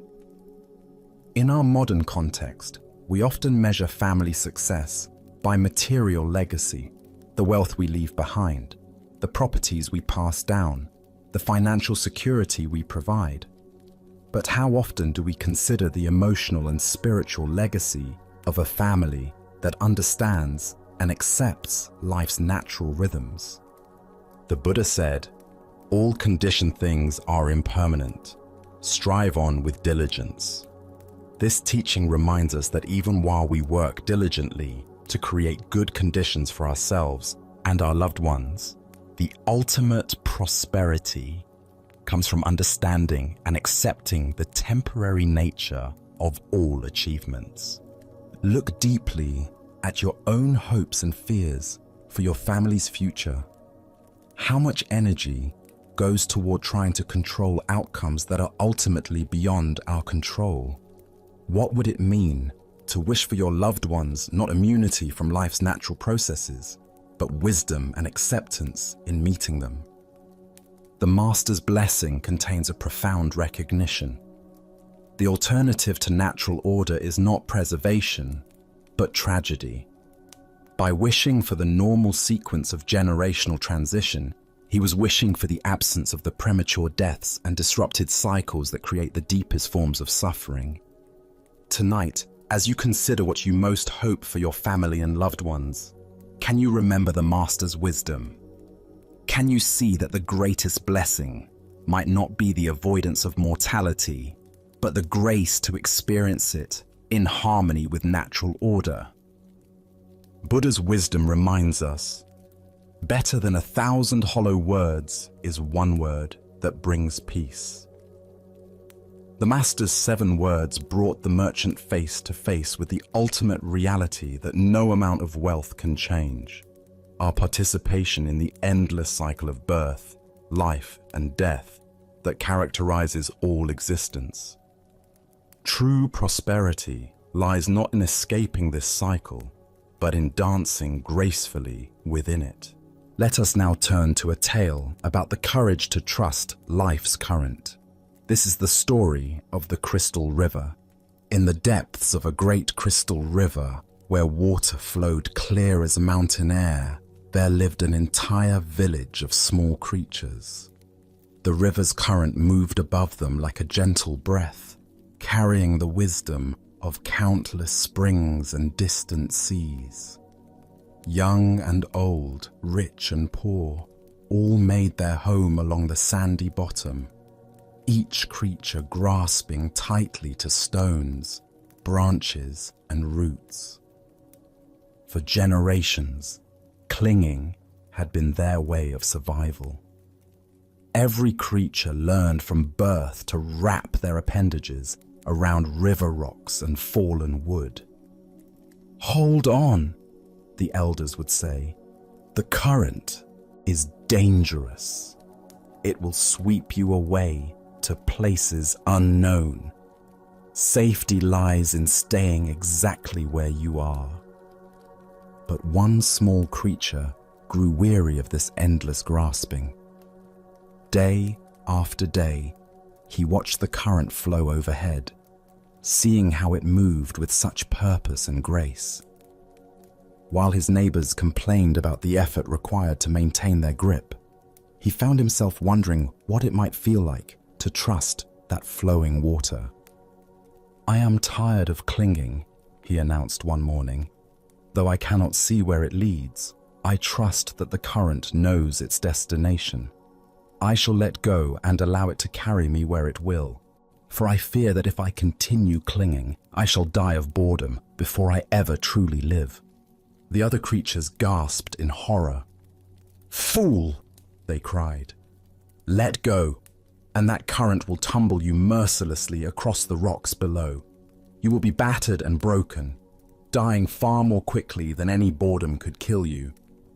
But the small creature had made his decision. Taking one last look at his neighbors, he released his grip on the familiar stone. Immediately, the current seized him, and just as the others had predicted, he was tumbled and tossed across the rocky bottom. His small body struck stone after stone, each impact bringing pain he had never experienced while safely clinging. Yet something remarkable began to happen. As the creature continued to surrender to the current's power, refusing to grab for new anchors despite his pain, the water gradually lifted him higher from the dangerous bottom. The tumbling ceased. The rocks could no longer reach him. Now he flowed with the current itself, no longer fighting its direction, but becoming one with its movement. As he traveled downstream, creatures in distant parts witnessed something they had never seen. Here was one of their own kind, yet he appeared to be flying through the water, moving with the elegant power of the current itself. "See a miracle!" they called out. "A creature like ourselves, yet he soars. Surely he is the Messiah, come to save us all." The flowing creature heard their cries and felt compassion for their misunderstanding. "I am no more Messiah than any of you," he called back. "The river delights in lifting us all free, if only we dare to let go. Our true work is not clinging to the bottom, but embracing this voyage, this grand adventure of trust and flow." But the creatures only cried louder, "Savior, Savior!" Even as they spoke, they tightened their grips on rocks and roots. They watched until he disappeared around a bend, then began weaving legends about the miraculous Savior who had briefly graced their village. Buddha's wisdom reminds us, you only lose what you cling to. This ancient teaching illuminates the profound paradox at the heart of human experience. We spend our lives grasping for security and control, believing that our safety depends on holding tight to familiar circumstances. Yet in this very grasping, we create the suffering we seek to avoid. Why do we cling so desperately when the current offers to carry us toward unknown adventures? Zen Buddhism reveals that from early childhood, we learn the known is safe and the unknown dangerous. This conditioning becomes a spiritual obstacle when it prevents growth beyond familiar limitations. We also suffer from the illusion of control, believing that by grasping circumstances, relationships, and identities, we can stop the natural flow of change. This creates enormous tension because it puts us in opposition to reality itself. Life is constant movement, and when we resist this truth, we exhaust ourselves fighting currents far more powerful than our individual will. Consider the areas of your life where you find yourself clinging. Perhaps it's a relationship that has outgrown its original form, a career that no longer brings joy, or an image of yourself that now constrains your growth. The current of change will flow whether we resist it or not. Our choice is whether to exhaust ourselves in futile opposition or discover the grace available in conscious surrender. The Buddha said, "Nothing is permanent except change." Water doesn't fight the mountainside. It finds the natural pathway down. When we learn to move with life's current rather than against it, we discover effortless effectiveness that rigid resistance can never achieve. Tonight, as you rest in this moment's stillness, what might you be ready to release? Perhaps it's a worry about tomorrow's challenges, a resentment from yesterday's disappointments, or a way of defining yourself that has grown too small. Can you feel into the current of this moment's aliveness and trust its direction? As the Buddha taught, let go of what has passed. Let go of what may come. Let go of what is happening now. Relax right now and rest. In this trust, we discover that the current we feared would destroy us is actually the very force that can carry us home to our true nature. Now, let us explore a story about the difference between submission and genuine understanding. This is the lesson of the proud priest and the gentle master. Master Bankei had gained quite a reputation throughout the region. Unlike other teachers who filled their talks with complex philosophical arguments and lengthy quotations from ancient texts, Bankei spoke directly from his heart to the hearts of his listeners. His words were simple but profound, accessible to farmers and scholars alike. People from all walks of life, merchants, servants, samurai, and monks, gathered to hear him speak about the natural peace that exists within every person. The master's growing popularity began to trouble a priest from the Nichiren sect, whose own temple had grown noticeably emptier as his followers left to hear about Zen. This priest had built his identity around being learned, respected, and obeyed. He prided himself on his knowledge of scriptures and his ability to win theological debates. The idea that a simple Zen teacher could attract his devoted followers with plain speaking felt like a personal insult. Determined to expose what he assumed must be shallow teaching disguised as wisdom, the Nichiren priest stormed into one of Bankei's gatherings. He pushed through the crowd of seated listeners, his robes billowing dramatically, his face stern with righteous indignation. The peaceful atmosphere of quiet attention was suddenly charged with tension as people turned to see what was happening. "Hey, Zen teacher!" the priest called out loudly, his voice echoing through the hall. The deliberate rudeness of his address was unmistakable. He was treating the revered master like a common street performer. "Wait just a minute. I have something to say to you." Bankei looked up calmly from where he sat, showing no sign of irritation or defensiveness at the interruption. His eyes held the same gentle attention he gave to every person who approached him, whether they came with genuine questions or hostile challenges.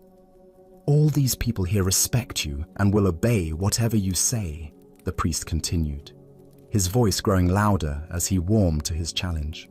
"But a man like myself does not respect you at all. Can you make me obey you? Can your so-called wisdom compel someone who sees through your simple tricks?" The crowd held its breath, expecting either an angry response or a learned rebuttal that would put this arrogant challenger in his place. Instead, Bankei smiled with what appeared to be genuine warmth. and curiosity. "Please come up beside me," the master said gently, "and I will show you." The priest, feeling triumphant that he had provoked a response and confident in his ability to expose whatever manipulation was about to unfold, proudly pushed his way through the crowd to the front of the hall. He stood beside the master's simple cushion, his chest puffed out with self-importance, ready to demonstrate his independence from this supposed authority. "Thank you," Bankei said with the same gentle smile. "Now we might hear each other better if you come over to my left side. Please step over here." Without thinking, the priest moved to Bankai's left side. It seemed like a reasonable request after all. "Actually," Bankei continued thoughtfully, "perhaps we could speak more clearly if you were on my right side instead. Would you mind stepping over there?" Again, the priest complied automatically. It was such a small, sensible adjustment that he didn't even notice he was following instructions. Bankei's smile deepened, his eyes twinkling with gentle amusement. "You see," he observed quietly, "you are already obeying me. And I think you are actually a very gentle, cooperative person. Now please sit down and listen to what I have to share." The priest stood frozen, suddenly realizing what had just happened. He had come to demonstrate his independence and superiority, but had instead revealed his natural willingness to respond cooperatively to kind, reasonable requests. His whole argument had dissolved not through force or clever rhetoric, but through his own unconscious behavior. The crowd remained silent, but many people were struggling not to smile. They had witnessed something remarkable, not a defeat or humiliation, but a gentle revelation. The master had shown that true influence comes not from demanding obedience, but from inviting natural cooperation. The priest felt his anger and arrogance melting away, replaced by something he hadn't expected: curiosity. How had this simple man accomplished what felt like magic? How had he transformed a hostile confrontation into a moment of mutual understanding without ever raising his voice or asserting his authority? Still somewhat dazed by the experience, the priest sat down. As Bankei began to speak again, the words seemed to bypass his analytical mind and speak directly to his heart.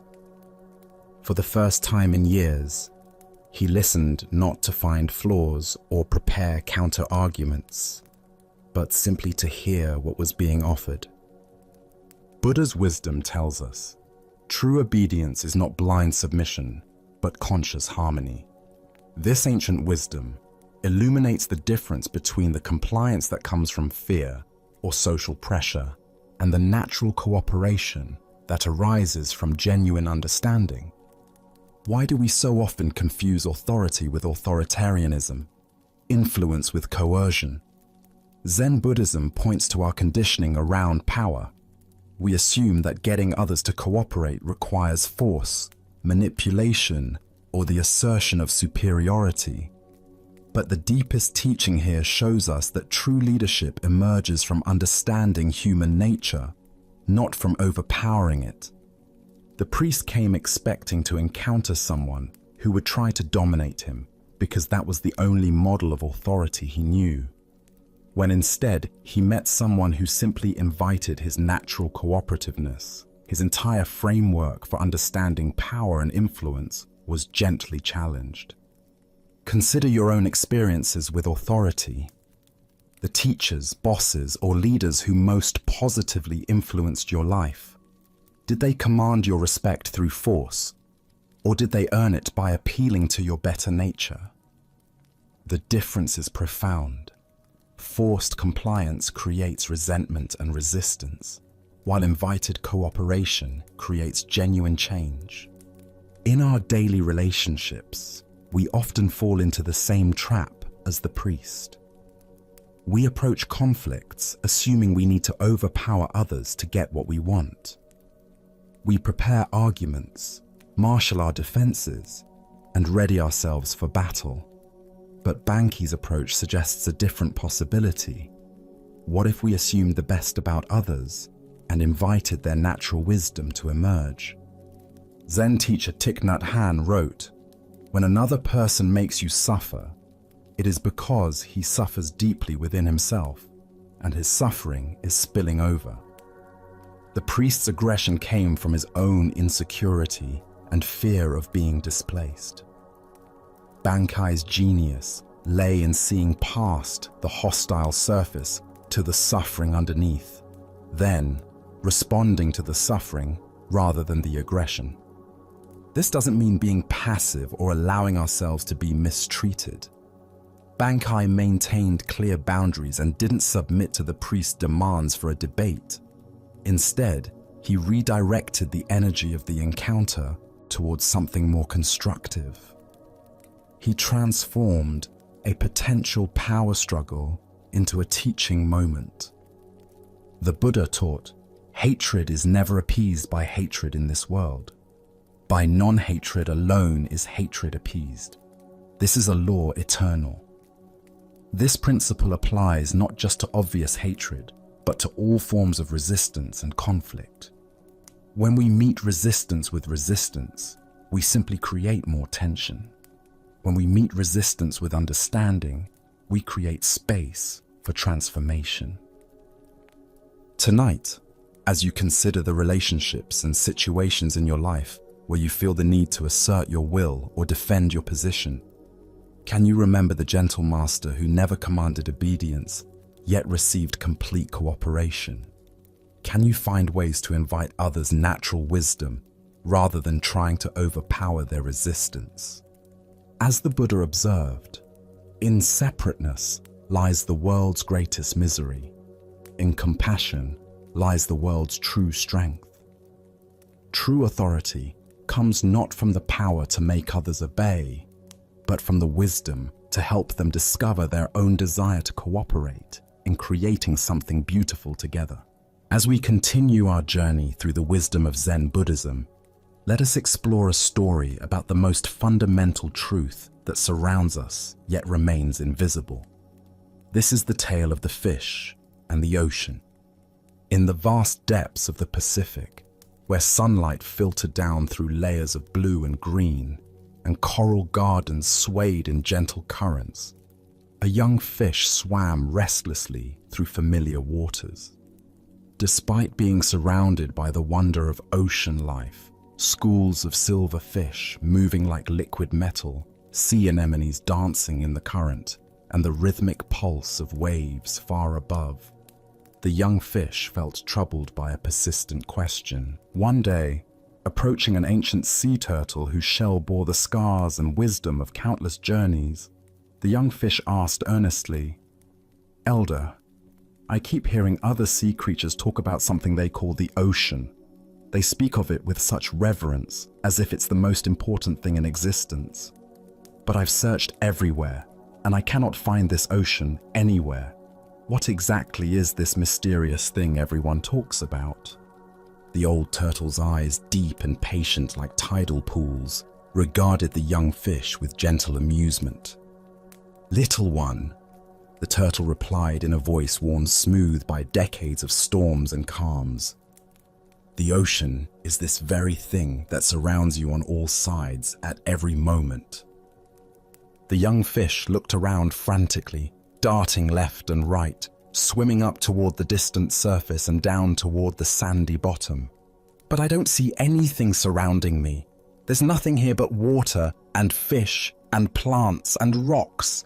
Where is this ocean you speak of? Why can't I see it?" The turtle settled more comfortably on a bed of soft kelp, understanding that this was a teaching moment that required patience. "Of course you cannot see it, young friend," the turtle explained. "The ocean is both inside and outside of you. You were born in the ocean. You breathe the ocean. You are nourished by the ocean. And one day you will return to the ocean." The ocean flows through your gills and around your body just as naturally as your own scales cover your skin. It is so much a part of you that it has become invisible. The young fish paused, beginning to sense something vast and fundamental that had been present all along but remained unnamed. You mean this water I swim through? Is the ocean? Yes, the turtle confirmed. You have never been separate from it, not for a single moment of your existence. As the Buddha observed, all conditioned things are impermanent. Strive on with awareness. This ancient wisdom illuminates our relationship with the Tao, the fundamental flow of existence that permeates everything, yet remains largely unnoticed in our daily lives. What emerges from this story is a profound teaching about the nature of spiritual blindness. Like the fish who cannot see the ocean, we live immersed in the sacred, but fail to recognize it because it is too close, too constant, too fundamental to our existence to register as separate from ourselves. Why do we struggle to perceive the Tao, this universal flow that sustains and surrounds us? Zen Buddhism points to our habit of seeking the extraordinary while overlooking the ordinary. We imagine that spiritual truth must be dramatic, mystical, or separate from everyday experience. We look for God in burning bushes while missing the divine presence in morning coffee, in the breath entering our lungs, in the simple fact of awareness itself. The Tao expresses itself in everything we encounter, the changing seasons, the cycles of sleep and waking, the rhythm of our heartbeat, the way thoughts arise and dissolve in consciousness. It is the organizing principle behind both the spiral of galaxies and the unfurling of fern leaves, the same pattern expressing itself at every scale of existence. Consider how often throughout your day you might glimpse this underlying flow without recognizing it. The way traffic naturally organizes itself, despite having no central controller. The way conversations find their own rhythm and timing. The way your body breathes without conscious direction. The way solutions to problems seem to emerge from somewhere beyond deliberate thinking. These are all expressions of the Tao working through apparent chaos to create spontaneous order. Zen teacher Alan Watts taught, "Trying to define yourself is like trying to bite your own teeth." The Tao is similar. It cannot be grasped or contained because we are expressions of it rather than separate observers of it. Every attempt to understand the Tao through conceptual thinking is like the fish trying to get outside the ocean to examine it objectively. This doesn't mean the Tao is merely a philosophical concept. It is the most practical and immediate reality. The intelligence that coordinates the trillions of cells in your body, the awareness in which all thoughts and sensations appear, the life force that animates everything from redwood trees to bacteria. In Chinese philosophy, the character for Tao literally means the way or the path. But this is not a path we walk towards some distant destination. It is the path that walks itself through us, the way reality unfolds moment by moment without requiring our management or control. Lao Tzu wrote, "The Tao that can be spoken is not the eternal Tao." Yet here we are, using words to point towards something beyond words. This is the beautiful paradox of spiritual teaching. We must use the limited to point toward the unlimited, knowing that the finger pointing at the moon is never the moon itself. Tonight, as you feel the breath moving in and out of your body without your conscious control, can you sense the Tao expressing itself through this simple miracle? Can you recognize in this automatic process the same intelligence that moves the planets and changes the seasons? The Buddha taught, "Look within, thou art the Buddha." You are not separate from the ocean of existence any more than a wave is separate from the sea. In recognizing this fundamental non-separation, we stop seeking the Tao and begin living as its conscious expression.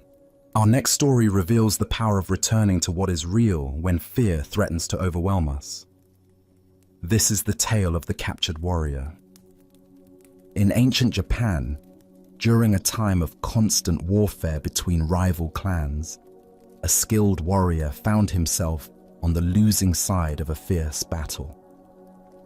As his comrades fell around him and defeat became inevitable, he was captured by enemy soldiers and dragged away from the battlefield, his armor stripped, his weapons confiscated. That evening, they threw him into a dark, cramped prison cell with stone walls that seemed to press in from all sides.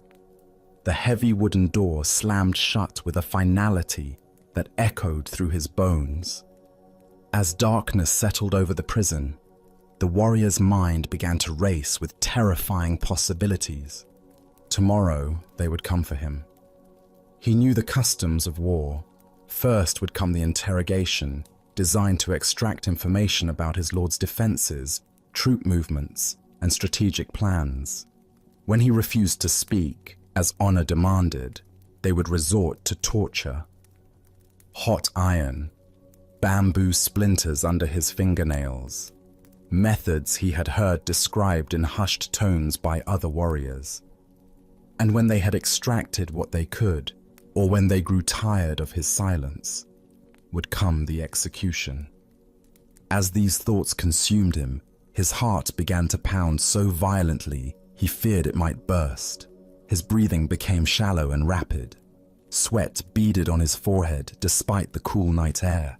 Sleep seemed impossible as his mind conjured increasingly vivid scenarios of tomorrow's suffering. Hours passed in this torment. The warrior paced his small cell, sat against the cold stone wall, lay on the straw-covered floor. Nothing brought relief from the visions of impending doom that played repeatedly in his mind like a terrible dream he couldn't escape. Then, in the depths of his despair, he remembered the gentle voice of his Zen master back at the monastery where he had studied before becoming a warrior. The old teacher's words came to him as clearly as if the master was sitting beside him in the cell. Tomorrow is not real, it is an illusion. The only reality is now. At first, the warrior's frightened mind resisted these words. How could tomorrow be an illusion when the threats were so concrete, so inevitable? But as he sat quietly and allowed the teaching to penetrate deeper, something began to shift. He noticed his breathing. In this moment, he was breathing freely. He felt the straw beneath him, rough but not uncomfortable. He heard the sound of wind moving through the trees outside his window, a sound that spoke of the natural world, continuing its ancient rhythms regardless of human conflict. In this moment, he was not being tortured. In this moment, he was not dying. In this moment, there was simply a man sitting in a cell, alive and aware. The terrors that had seemed so overwhelming moments before revealed themselves to be nothing more than thoughts about a future that existed only in his imagination. As this understanding deepened, a profound peace settled over the warrior. His breathing slowed and deepened. His racing heart found a steady rhythm.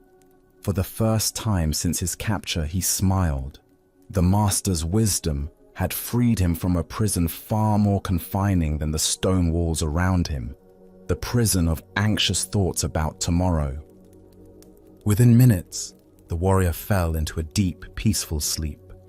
The Buddha once said, "If you want to know your past, look at your present condition. If you want to know your future, look at your present actions." This ancient wisdom illuminates the profound truth the warrior discovered in his cell. The only moment in which we ever actually live is this one. Why do we torture ourselves with endless scenarios about the future? Zen Buddhism explains that our minds evolved as survival mechanisms, constantly scanning for threats and planning for protection. While this capacity serves us in genuine emergencies, it becomes a source of suffering when we mistake mental projections for reality. Look deeply at your own experience. How much of your anxiety stems from vivid imaginings of future scenarios that may never occur? The presentation you're worried about, the medical test results you're awaiting, the difficult conversation you need to have. These situations exist primarily in thought, not in present reality. The warrior's teaching shows us that we can acknowledge future challenges without being consumed by them. Planning and preparation have their place, but when they transform into obsessive worry, they rob us of peace and clarity. As Vietnamese Zen master Thich Nhat Hanh taught, thanks to impermanence, everything is possible. The future remains unwritten, shaped by causes and conditions we cannot fully predict or control. The worried mind assumes that current difficulties will inevitably continue or worsen, but impermanence teaches us that everything changes. The warrior in his cell could not know what the next day would actually bring. Perhaps his lord's forces would mount a rescue. Perhaps his captors would show mercy. Perhaps diplomatic negotiations would secure his release. Buddha spoke of this when he said, "The past is gone, the future is not yet here, and there is only one moment for you to live." This teaching doesn't encourage us to ignore future responsibilities or avoid reasonable planning. Instead, it invites us to recognize where our attention habitually goes and to gently guide it back to the richness of present experience. In Zen practice, we cultivate what's called beginner's mind, approaching each moment with fresh awareness rather than predetermined anxiety. When we truly inhabit the present, we often discover that it contains resources for peace and clarity that worried thinking never revealed. Consider how the warrior's shift in attention transformed his entire experience. The same cell, the same uncertain future, but by returning to present moment awareness, suffering transformed into peace. This transformation is available to us in every moment of anxiety or fear. Tonight, as you notice your mind creating stories about tomorrow's challenges, remember the captured warrior and his master's wisdom. What is actually happening right now? What simple experiences, breathing, sitting, the temperature of the air, are available to anchor you in reality rather than imagination? As the Buddha taught, do not dwell in the past, do not dream of the future, concentrate the mind on the present moment. In this teaching lies the key to the warrior's prison and our own. Now, let us explore a story about the nature of genuine assistance and the goal of true teaching. This is the encounter between the psychiatrist and the Zen master. At a gathering of professionals and spiritual teachers, a psychiatrist found himself in conversation with a renowned Zen master. The psychiatrist had built his career on helping people work through their psychological difficulties, analyzing their problems, and providing therapeutic interventions designed to improve their mental health and emotional well-being. Curious about how different approaches to helping might compare, the psychiatrist decided to ask the master a direct question that had been on his mind throughout their conversation. "I've spent years learning various techniques for helping people with their emotional and psychological struggles," the psychiatrist said. "I'm curious about your approach. Exactly how do you help people? The master listened to the question with the same calm attention he brought to everything, considering not just the words but the assumptions underlying them. After a moment of thoughtful silence, he offered a response that was both simple and profound. I get them to a place where they can't ask any more questions, the master replied. The psychiatrist paused, uncertain whether this was meant as a serious answer or perhaps some kind of Zen riddle. I'm not sure I understand, he said. Surely questioning is important in any process of growth and understanding. The master smiled gently.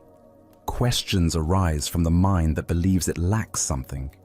When someone reaches the place where questions naturally cease, they have found what they were truly seeking all along. Buddha's wisdom tells us, doubt everything, find your own light. Yet this ancient teaching reveals a paradox. True finding comes not through endless questioning, but through arriving at a completeness where questions become unnecessary. Why do we assume that helping people means providing answers to their questions when the deepest healing might involve dissolving the questioner itself? Zen Buddhism points to the possibility that many of our problems exist only because we continue to ask the questions that create and maintain them. The psychiatrist's approach, like that of most helping professions, focuses on analyzing problems, understanding their origins, and developing strategies for managing or resolving them. This method has value and can provide genuine relief for many forms of suffering.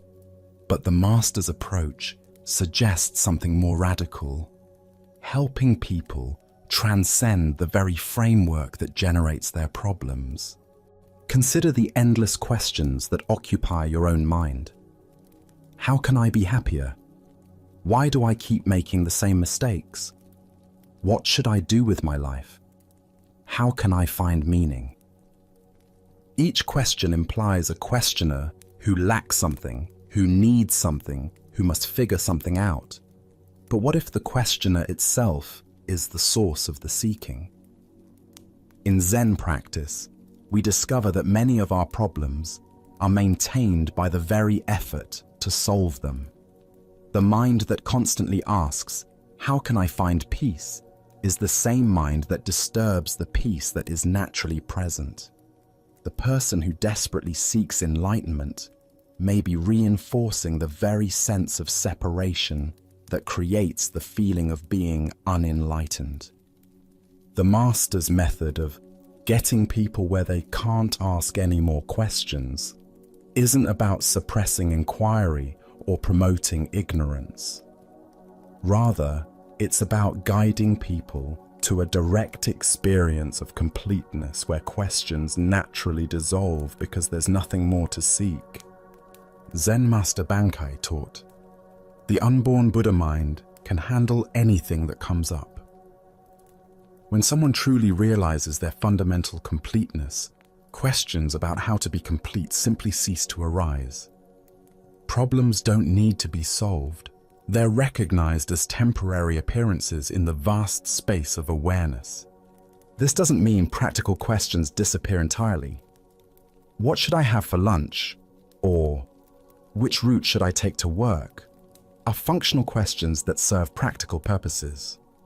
The questions that cease are the existential ones that arise from a fundamental sense of lack or incompleteness. The Buddha said, "There is nothing to do, nothing to gain, nothing to lose." This teaching points to the same understanding the Master was indicating. True help comes not from giving people more to do or figure out, but from helping them realize they are already what they seek. Look deeply at your own relationship with questions and seeking. How much of your mental energy goes toward trying to solve the problem of your life rather than living it? What would remain if you stopped asking the questions that assume something is fundamentally wrong or missing? The psychiatrist helps by analyzing and providing tools. The master helps by pointing to what needs no analysis or improvement. Both approaches can serve, but the master's method aims for the root rather than the branches, dissolving the seeker rather than satisfying the seeking. Tonight, as you notice the questions that typically occupy your mind, can you sense what lies beneath them? Can you find the space of awareness that exists prior to all questions? The completeness that needs no answers because it lacks nothing. As the Buddha observed, peace comes from within. Do not seek it without. The deepest help we can receive or offer others is the recognition that what we seek has never been absent. Questions cease, not because they've been answered, but because the one who was asking them discovers there was never actually anything to ask about. Now, let us experience a Zen story about the unexpected nature of enlightenment. This is the kitchen monk's realization. In the serene mountains surrounding Lake Hakone stood a great monastery known throughout Japan for its rigorous practice and deep wisdom. Among the monks lived a humble man named Ichi, whose life would teach us about the profound difference between seeking and finding. For 55 years, Ichi had labored faithfully in the monastery kitchen, while other monks sat in formal meditation or engaged in scholarly debates. Ichi chopped vegetables, tended fires, and prepared meals with quiet dedication. His hands had grown permanently stained, his back bent from years of service, yet he approached each task with careful attention. But Ichi carried a heavy burden. Since his earliest days, he had been assigned a koan, one of those paradoxical questions that Zen masters use to crack open the thinking mind. His was the famous puzzle: what is the sound of one hand clapping? Day after day, year after year, he wrestled with this question, trying to solve it through logic, intuition, every approach his mind could devise. As decades passed, Ichi began to see himself as a failure. While other monks seemed to progress, receiving new koans or achieving insights their teachers acknowledged, Ichi remained stuck with his unsolved puzzle. He watched younger monks arrive and eventually surpass him in status and recognition. 55 years, he would whisper while stirring soup. 55 years, and still I cannot hear what one hand sounds like when it claps. The question haunted him through every chore, every quiet moment, every season of his long service. Now, as his body grew frail, Ichi knew his time was approaching its end. He had been moved to a small attic room where he could rest away from daily bustle. As he lay there, in the gathering twilight of his life, something unexpected began to happen. Gradually, the familiar weight of striving began to lift from his chest. The desperate need to solve his koan, the shame of perceived failure, the constant reaching for enlightenment, all of it slowly dissolved like mist at sunrise. Gone was the fierce desire for awakening that had driven him for decades. In place of all that seeking, Ichi discovered something he had never expected, a profound peace that seemed to cradle his entire being. The soft darkness felt not like defeat, but like the gentlest embrace. His breathing slowed, and with it, the churning of thoughts that had occupied his mind for so many years. It was in this exquisite silence, when there remained no more questions nor need for answers, when even the need for breathing seemed to fade into quiet acceptance, that Ichi finally heard it. The whooshing silence of one hand clapping filled his awareness, not as a sound, but as the very nature of existence itself, the sound that had been present all along beneath all the noise of seeking. Buddha spoke of this when he said, "Cease to cherish opinions, and you will achieve enlightenment." Here we discover that enlightenment isn't something we attain through effort, but something we uncover when the effort finally ceases. Why do we struggle so intensely with the very seeking that prevents us from finding what we seek? The mind creates a fundamental split between the seeker and the sought, keeping us perpetually reaching for something we imagine exists elsewhere, in some future moment when we'll finally get it. Ichi's story illuminates what Zen calls beginner's mind, the fresh awareness that exists before we complicate it with goals and achievements. For 55 years, he had sophisticated simple presence into complex spiritual ambition. The more expertly he sought enlightenment, the further he moved from the naturally enlightened awareness that had been with him all along. Consider how often we create this pattern. We complicate natural joy with the pursuit of happiness. We obscure natural love with the search for perfect relationships. We cover natural wisdom with endless accumulation of knowledge. Ichi's realization came not through solving his koan, but through finally letting go of the need to solve it. The sound of one hand clapping isn't a riddle to be figured out, but an invitation to rest in the space before thinking begins. The awareness that exists prior to questions and answers. Tonight, as thoughts about your own spiritual journey arise, remember Ichi's profound discovery. What if the very awareness that notices your seeking is the enlightenment you've been seeking?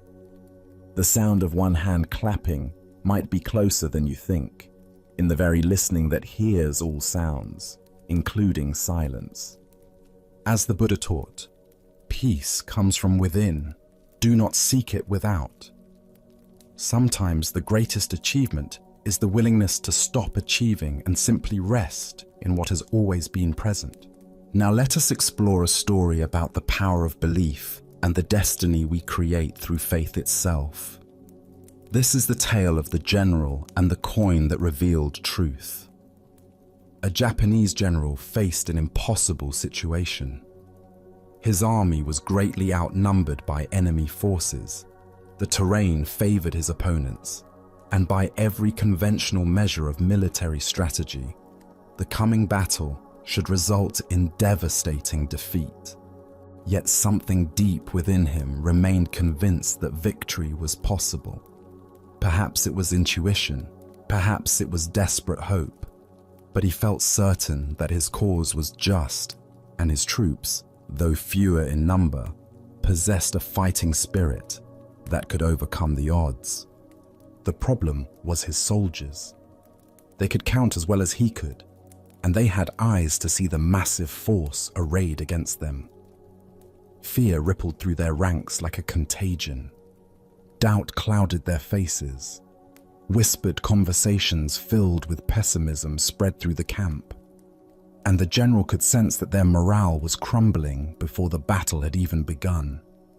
He knew that an army convinced of its own defeat would indeed be defeated, regardless of any other factors. Technical skill, superior weapons, even numerical advantage means nothing when soldiers have already surrendered in their hearts. But an army that truly believed in its victory could accomplish seemingly impossible things through the sheer force of that conviction. On the morning of the battle, as they marched toward their destiny, the general led his troops to a small religious shrine that stood beside the road. This was a place where countless warriors had stopped over the centuries to pray before facing uncertain fate. The general gathered his men around him and led them in earnest prayer, asking for divine blessing and protection in the coming fight. When the prayers were finished, the general reached into his pocket and withdrew a simple coin. He held it high so that every soldier could see it clearly. "My brothers," he called out, his voice carrying across the assembled ranks. "We have prayed, and now we will let heaven itself reveal our destiny. I will toss this coin into the air. If it lands heads, we are fated to win this battle. If it lands tails, we are destined to lose. Let us discover what the gods have decided for us." The soldiers pressed closer, their breathing shallow with anticipation. Everything seemed to depend on this single moment, this one flip of metals spinning through the morning air. The general tossed the coin high, and every eye followed its arc as it rose, hung suspended for an instant against the sky, then fell back, down to earth. The coin landed and lay still in the dust. It was heads. A cheer erupted from the troops that could probably be heard for miles. Soldiers who had been grim and fearful moments before now laughed with joy and embraced each other with renewed confidence. The gods had spoken. Victory was assured. Their cause was blessed by heaven itself. Filled with this divine confidence, the soldiers attacked their enemies with such fierce determination and coordinated power that they achieved exactly what the coin had predicted. Against all odds, they won a decisive victory, routing forces much larger than their own and securing a triumph that would be remembered for generations. After the battle, as the general walked among his celebrating troops, his lieutenant approached him with wonder in his eyes. "General," the lieutenant said, "what an incredible thing. The coin revealed our true destiny, just as you said it would. Surely no human power can change what heaven has decreed." "You are absolutely right," the general replied with a knowing smile. He reached into his pocket and withdrew the coin, holding it so his lieutenant could examine it closely. "No one can change destiny." The lieutenant looked at the coin and gasped. Both sides showed heads. The Buddha once said, "All that we are is the result of what we have thought. The mind is everything. What we think, we become." Here we discover the profound truth that destiny is not something that happens to us, but something we create through the power of our own beliefs and expectations. Why do we so readily assume that fate is beyond our influence, when our own minds play such a crucial role in shaping what unfolds? Zen Buddhism teaches that while we cannot control all external circumstances, we have tremendous power over the internal conditions that determine how we respond to whatever arises. The general understood something profound about human psychology and the nature of reality itself. He knew that his soldiers' belief in victory was more important than their numerical disadvantage. He recognized that confidence, determination, and fighting spirit could overcome superior numbers when those qualities were genuinely present. But here's the deeper teaching. The general didn't simply manipulate his troops through deception. He created the conditions that allowed their natural courage and strength to emerge. The soldiers possessed the ability to fight brilliantly all along. They simply needed to believe in themselves and their cause. Consider your own relationship with destiny and possibility. How often do you assume that outcomes are predetermined, that success or failure is beyond your influence? The general's two-headed coin represents the power we all possess to tip the scales in favor of positive outcomes through the quality of our engagement with life. This doesn't mean we can control everything through positive thinking, or that believing in something makes it automatically true. The soldiers still had to fight the battle. They still had to demonstrate actual skill and courage. But their belief in victory created the psychological conditions that allowed their best qualities to manifest. In Zen practice, we learn to work skillfully with both effort and surrender, both intention and acceptance. We recognize that while we cannot dictate specific outcomes, we can profoundly influence the energy and attention we bring to any situation. This quality of engagement often determines whether we experience success or failure, regardless of external circumstances. Zen Master Huang Po taught, "The foolish reject what they see, not what they think. The wise reject what they think, not what they see." The general was wise enough to see that his soldiers' thoughts about the battle were more influential than their thoughts about their numerical disadvantage. He worked with the reality of psychology rather than fighting against it. Look deeply at the various challenges and opportunities in your own life. Where might you be carrying a tails mentality, assuming defeat before you fully engaged, focusing on obstacles rather than possibilities, letting fear determine your level of effort? And where might you need to create your own two-headed coin, a practice or perspective that consistently orients you toward positive engagement regardless of circumstances? The Buddha taught, "We are what we think. All that we are arises with our thoughts. With our thoughts, we make the world." This isn't magical thinking, but recognition of the creative power of consciousness itself. When we approach situations with genuine confidence, clarity, and commitment, we often discover capabilities we didn't know we possessed.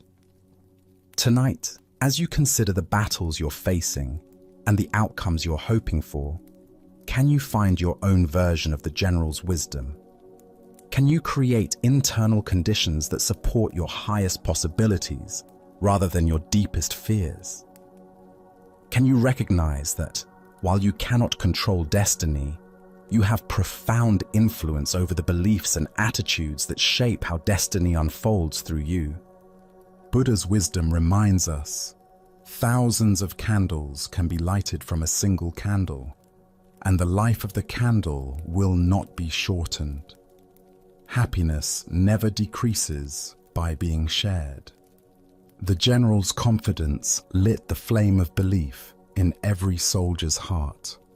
Sometimes the most powerful thing we can do is create the conditions that allow others and ourselves to discover the strength that was there all along. Let us now turn to a story about the relationship between outer circumstances and inner cultivation. This is the tale of the horse and the mind. In a remote mountain region where execution grounds served as sobering reminders of mortality, Zen Master Bankai sought to test the depth of his spiritual realization. For several nights, he sat in meditation beneath a wooden crucifix, using the proximity of death to penetrate more deeply into the nature of existence. After completing this intense retreat, Bankai made his way to a nearby area where he could rest. He found a peaceful spot on an embankment surrounding a horse corral where he lay down to continue his contemplation under the open sky. As he rested there, absorbed in profound silence, a harsh sound shattered his peace. From within the corral came the violent sounds of a warrior brutally beating his horse. The animal's cries mixed with the sharp crack of a whip and angry shouts of a man losing control. Master Bankai observed this scene with growing concern. The warrior was clearly frustrated, taking out his inner turmoil on the innocent animal.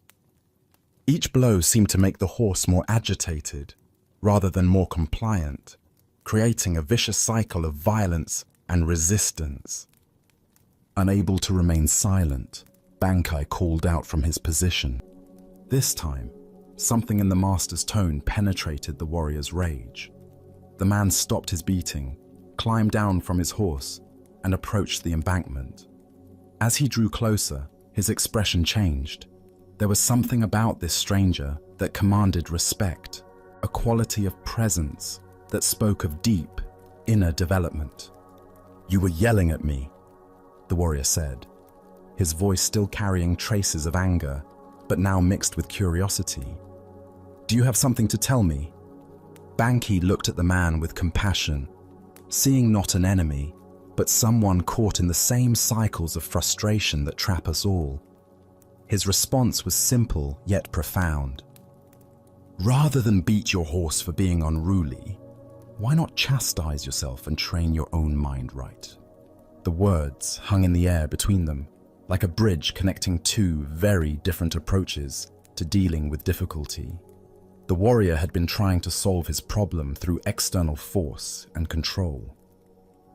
Bankai was pointing to an entirely different possibility.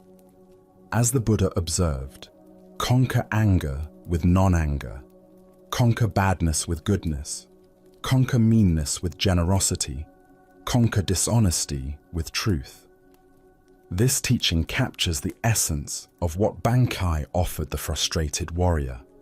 The recognition that our external struggles mirror our internal state. What emerges from this story is the profound insight that we cannot successfully force the world to conform to our expectations through aggression or control.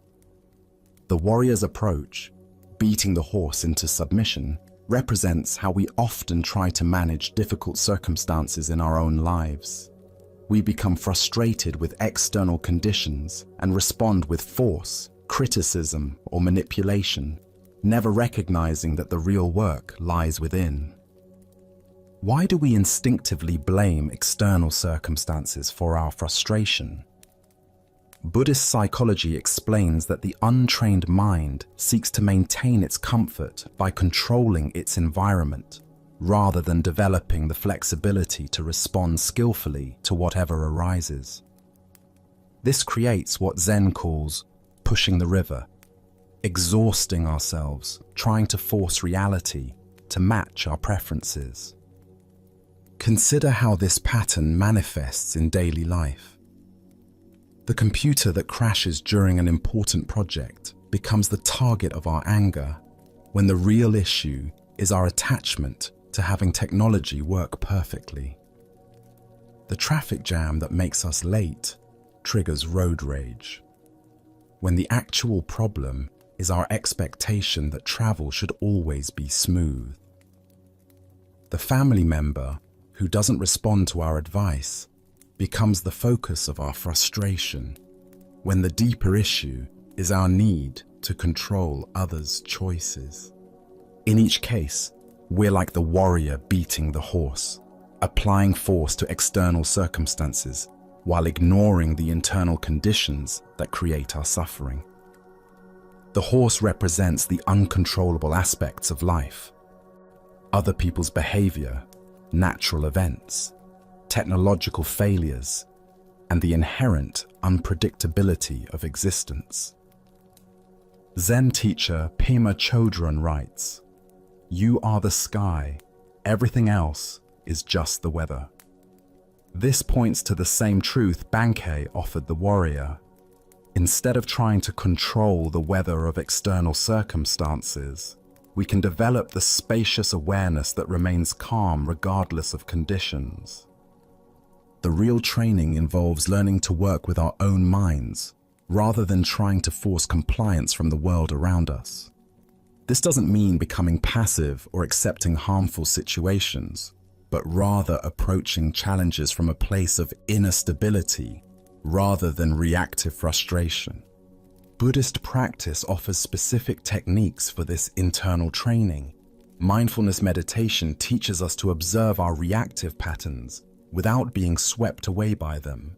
Loving kindness practice develops compassion for ourselves and others when things don't go as planned. Contemplation of impermanence helps us accept the changeable nature of all conditions. Tonight, as you encounter the inevitable frustrations of daily life, can you remember Bankai's teaching? When you find yourself wanting to beat the horse of difficult circumstances, can you pause and ask, what would it mean to train my own mind instead? Buddha's wisdom teaches us, hatred is never appeased by hatred in this world. By non-hatred alone is hatred appeased. This is a law eternal. The path to peace lies not in conquering external conditions, but in cultivating the inner qualities that remain stable, regardless of what the world presents. Let us continue on our journey with a teaching about the dangerous gap between conceptual understanding and lived experience. This is the story of the one-eyed monk and the silent debate. In ancient China, when traveling monks wandered from monastery to monastery seeking teachings and testing their understanding, a particular custom had developed among Zen communities. Before a wandering monk could receive lodging for the night, he had to engage in what was called Dharma combat, with either the abbot or a designated representative. This wasn't physical fighting, but a contest of spiritual wit and understanding, where profound questions and paradoxical answers revealed the depth of each participant's realization. At one renowned monastery nestled in bamboo forests, a travel-worn monk arrived as evening shadows began to lengthen across the courtyards.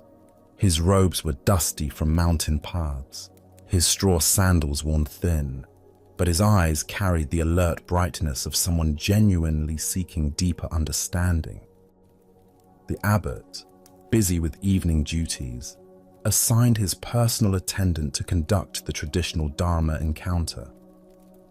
This attendant had served the monastery faithfully for many years, though he possessed what others might consider a disadvantage. He had lost one eye in an accident during his youth. Despite this physical limitation, or perhaps because of the clarity it had brought to his inner vision, he had developed profound insight into the Buddha's teachings. When the two monks met in the monastery's formal reception hall, the traveling monk proposed something unusual. "Let us engage in silent debate," he suggested, gesturing with his hands to indicate they would communicate through gestures alone rather than words. Sometimes the deepest truths transcend language altogether. The attendant nodded agreement, and they began their wordless exchange. The wayfarer raised one finger toward the ceiling, holding it steady with an expression of calm confidence. Without hesitation, the attendant responded by raising 2 fingers. The traveling monk, seeming pleased by this response, then raised 3 fingers. At this, the attendant surprised him by making a tight fist and holding it firmly in the space between them. The traveling monk's confident expression faltered. For a moment, he stared at the clenched fist, his face showing confusion and something approaching alarm. Then, without attempting any further gestures, he bowed quickly and left the hall. Soon afterward, he found the abbot and spoke with obvious respect and disappointment. "Venerable sir, your representative is far too advanced for me. I must continue my journey rather than presume to stay in your monastery tonight." The abbot raised his eyebrows with interest. "Please, tell me what transpired in your exchange." "Well," the traveler explained earnestly, "I began by holding up one finger to symbolize the Buddha, the awakened one who showed us the path to enlightenment. But your monk immediately responded with 2 fingers, indicating the Buddha and the Dharma, both the teacher and the teachings he offered. So I raised 3 fingers to represent the complete triple gem: the Buddha, the Dharma, and the Sangha, the community of practitioners. But then he held up a clenched fist to show that all 3 are actually one unified reality. His understanding is clearly beyond mine, so I must seek instruction elsewhere before I could be worthy of staying here." The abbot listened to this interpretation with growing surprise, for he knew his attendant's character well. As the traveling monk departed into the gathering dusk, the attendant himself appeared, visibly agitated and breathing hard from running. "Where is that insolent rascal?" he demanded, his single eye blazing with indignation. "I've been looking everywhere for him, The nerve of that man. I've never encountered such rudeness disguised as spiritual inquiry. What exactly happened? The abbot asked, genuinely curious now about what had transpired between these two very different interpretations of the same event. First, the attendant explained, his voice rising with remembered offense, he insulted me by holding up one finger to indicate that I had only one eye. Can you imagine? Here I thought we were engaging in spiritual discourse, but he immediately drew attention to my physical limitation. Determined to remain polite despite such crudeness, I held up two fingers to acknowledge that he was blessed with two eyes. I was trying to show that I bore him no ill will for his thoughtless comment. The attendant paused to catch his breath, his agitation increasing as he continued. But the scoundrel wasn't satisfied with that insult. Next, he held up three fingers to rub it in further, indicating that between the two of us, there were only 3 eyes total. He was deliberately emphasizing our difference, making sure I couldn't forget my disability. That's when I'd had enough. I made a fist because I was about to hit him for his persistent rudeness. But the coward saw what was coming and ran off before I could teach him proper manners. The abbot stood in stunned silence, contemplating this remarkable demonstration of how two people could participate in identical events while inhabiting completely different realities. The Buddha taught, we see the world not as it is, but as we are. This profound truth reveals itself in the complete misunderstanding between our two monks, each of whom experienced the exact same gestures while living in entirely different interpretations of reality. Why do we so often project our own concerns, insecurities, and assumptions onto neutral situations? Zen Buddhism points to what it calls the 8 worldly winds: praise and blame, pleasure and pain, gain and loss, fame and disgrace. These psychological forces create internal weather systems that color our perception of everything around us. The attendant's sensitivity about his missing eye created a filter through which every gesture became a personal attack. His past experiences of being judged or pitied for his appearance had created such a strong interpretive framework that he couldn't perceive any other possible meaning in the traveler's hand signals. Similarly, the traveling monk's spiritual preoccupations caused him to see profound Dharma teachings in what were actually expressions of wounded feelings and growing anger. His framework of seeking enlightened instruction made him interpret increasingly aggressive gestures as increasingly sophisticated wisdom. Look deeply at your own patterns of interpretation. How often do your current worries, past hurts, or persistent hopes cause you to misread situations completely? Perhaps someone's distracted behavior becomes evidence they don't like you when they're actually concerned about a family member's health. Maybe a colleague's helpful suggestion feels like criticism because you're insecure about your performance. This ancient wisdom illuminates how our internal state creates our external experience. Both monks were sincere in their perceptions, yet both were fundamentally mistaken about what was actually happening. Neither was lying or deliberately misinterpreting. They were simply seeing through the lens of their own psychological conditioning. The story points us toward a crucial question. How can we develop the capacity to see situations more clearly, less filtered through our personal concerns and interpretations? Zen practice offers several approaches to this challenge. First is what's called don't know mind. Maintaining openness to multiple interpretations, rather than immediately settling on the one that confirms our existing beliefs or fears. When someone acts in a way that triggers our interpretation, can we pause and consider other possible explanations?